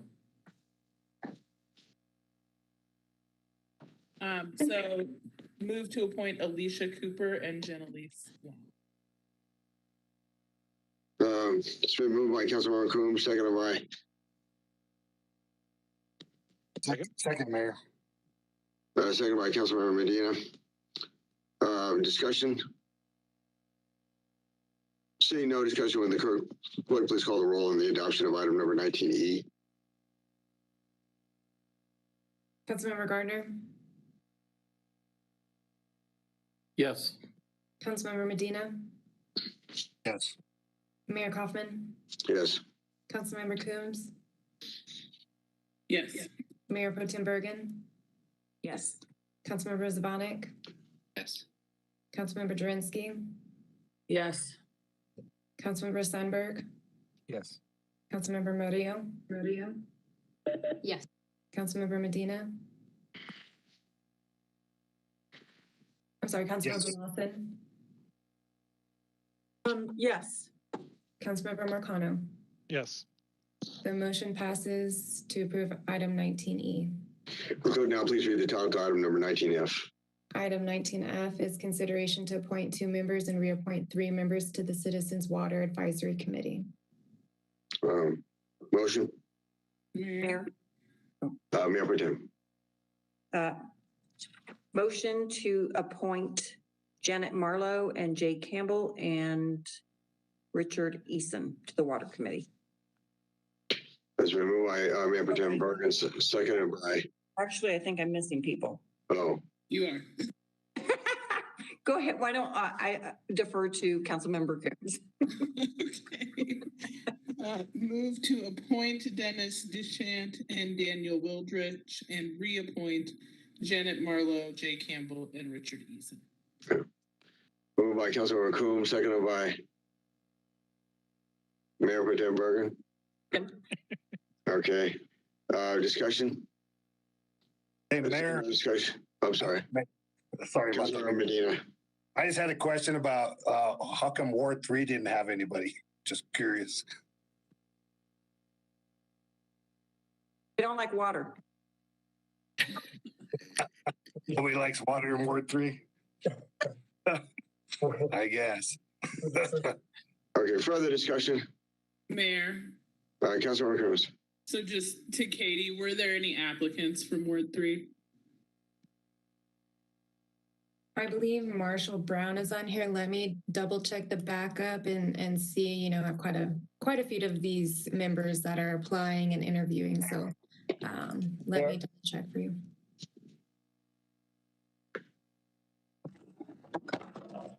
Can you guys hear me? Yes. There were no applicants from Ward 3.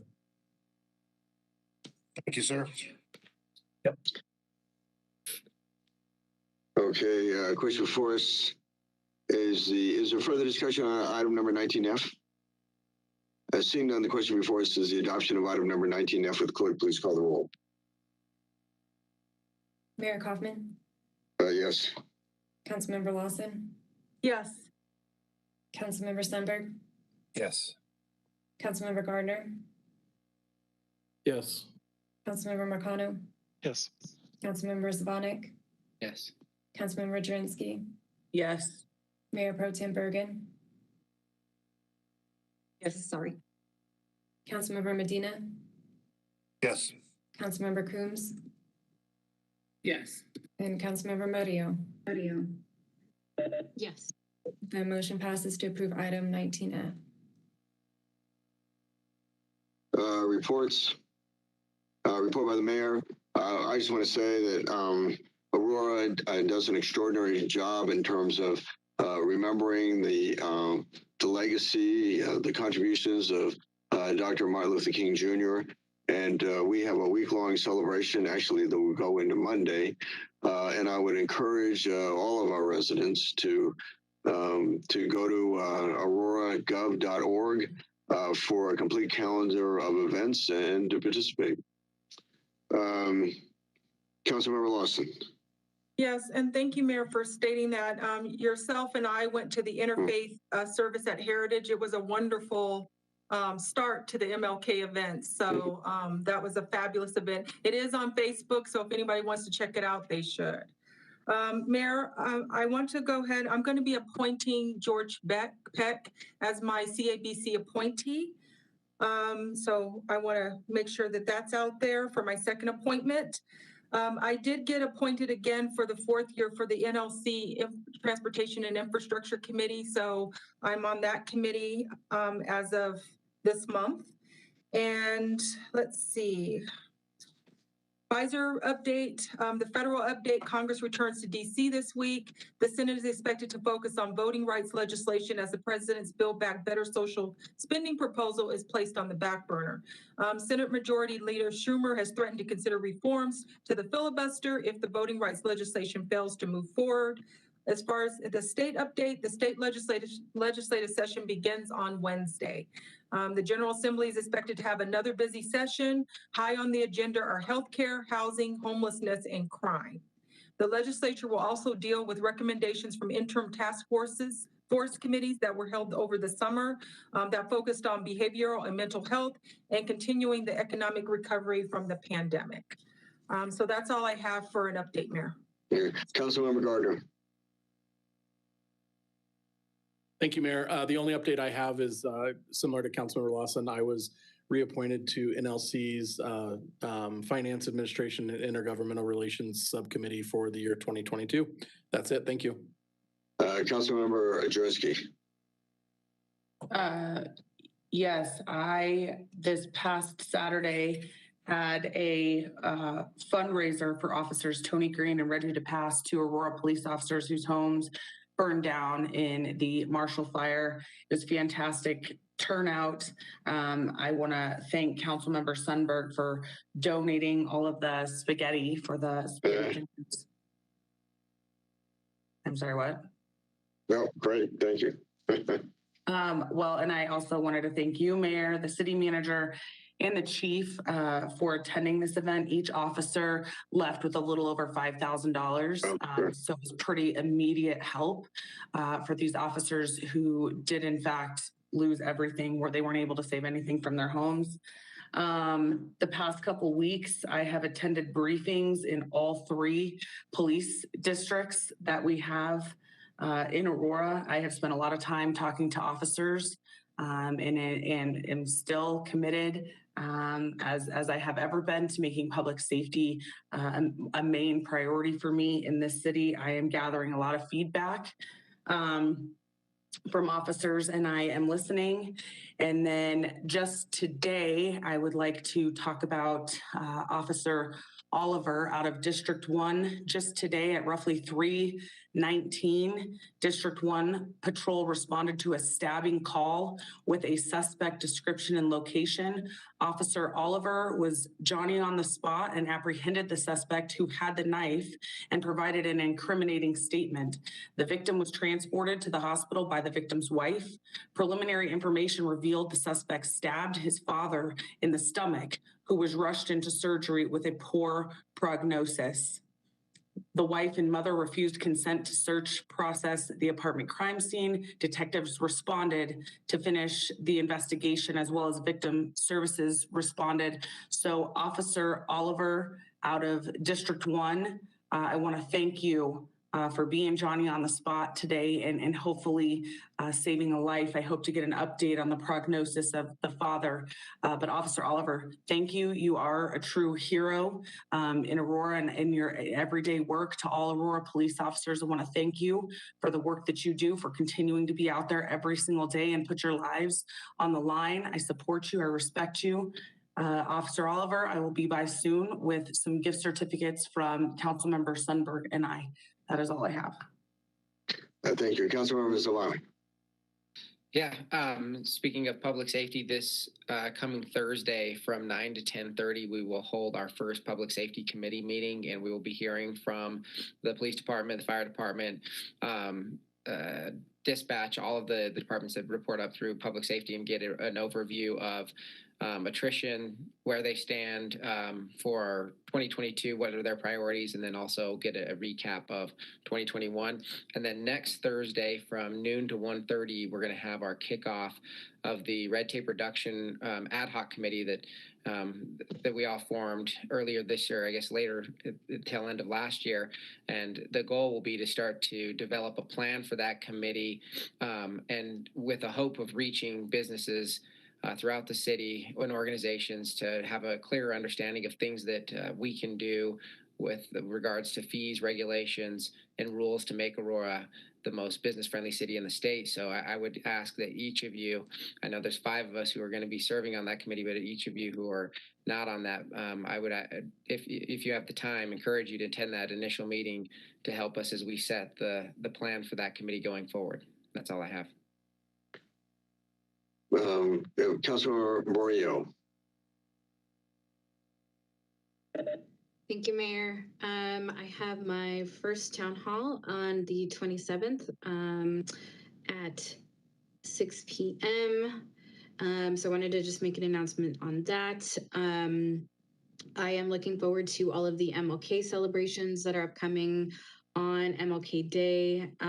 We'll have a motorcade at bright and early at 7 a.m. Then we'll head to the MLK Library, which is in the district, along the Colfax corridor for the wreath laying ceremony. And then Brother Jeff and the cultural center that he runs, it will be partnering again with the city to offer out free meals. So if you guys have an opportunity to stop by, come participate. I know that would be much appreciated. Additionally, the MLK Junior Rodeo will be held downtown at the Coliseum as well. So lots of activities to partake in. And actually, lastly, wanted to just thank the Chamber as well as Community College of Aurora for hosting the annual legislative breakfast. We got an update from our state representatives on all the things that they're working on, and it was really great to connect and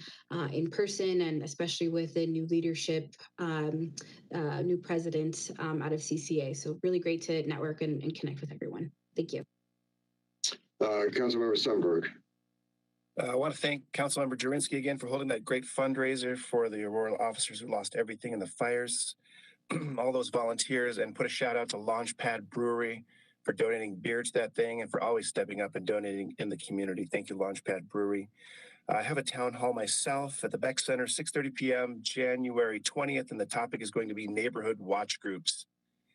I attended virtually the Heritage Christian Center MLK event last night when I was in Kansas. I've taken my son to college, and then today attended the opening ceremonies at the city, and look forward to maybe one or two more events. Thank you.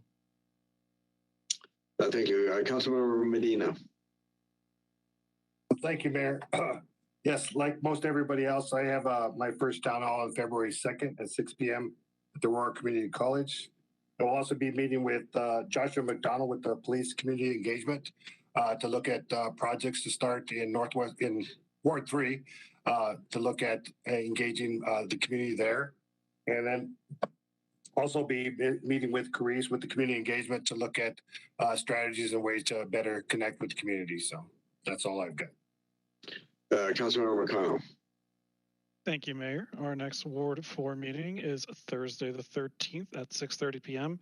We were originally going to be in person at the Stampede, but we have decided to go back virtual to WebEx and Facebook Live just due to the extreme spread of Omicron in the city. So we're going to be focusing on youth violence, and we're going to feature a presentation from the city's youth violence prevention manager. And we're also going to then be followed by a discussion on that subject amongst those present, and a couple of other miscellaneous updates for the ward and some policy initiatives that we'll be pursuing this year. So I hope to see y'all there. Councilmember Coombs. Thank you, Mayor. So first, my January 18th meeting that was going to be at the Central Recreation Center is going to be canceled because I will be out temporarily on medical leave, and then we will resume meetings on Tuesday, February 15th and that's going to be virtual for February. We're going to go virtual in light of the surge of the Omicron variant, but we will have two meetings in February. We'll have one on Tuesday, February 16th at 6 p.m. And then another meeting on Saturday, February 19th at 10:30 a.m. And that Saturday meeting will be the first of my quarterly Saturday meetings for the year. The topic for both meetings will be youth violence prevention, and we will have presentations from both our youth violence prevention manager and Angelia Baker from Tri-County Health Department. Mayor Pro Tem Bergen. Thank you, Mayor. Hi, Mookie. So I also have a town hall coming up on Wednesday, January 19th from 6 to 8 p.m. It was also originally going to be an in-person at Towns Reach Library. However, made the decision to make it virtual so that we have good attendance. And the main presentation will be on traffic, which is always a very popular one in my ward. So our traffic manager will do that. And then I will have just my normal general updates of what's going on in the city. And then I also want to thank Councilmember Jurinsky for the fundraiser she held for the officers. I was not able to be there. So I hope that the money will help them. It's just horrible how many people did lose their homes. And then most of my meetings, my E470 and my Mile High flood districts are all next Thursday. So I haven't had one yet. And then I had a meeting with Southlands to talk about retail. I've been working with the city manager to set up the agenda for the upcoming winter workshop. And I got my booster on Friday and it knocked me out rest of Friday and all of Saturday. That's it for me. Thank you. Well, I want to do want to say one thing, that there will be a special study session of this Aurora City Council on January 18th, Tuesday, January 18th at 6:30, to have a presentation on the AGRIP program, the Aurora Gang Reduction Impact Program that was in place prior to most of us being on City Council, and it was suspended due to the repeal of the photo red light program, for which some of the revenue went to support that program. And so we will have an in-depth presentation on that and ability to ask questions. Public invited to be heard. Mayor, there's nobody on the line. Okay, well, I think Mookie and I, we are ready to go home. Meeting adjourned. Thank you, everybody. All right, night, y'all.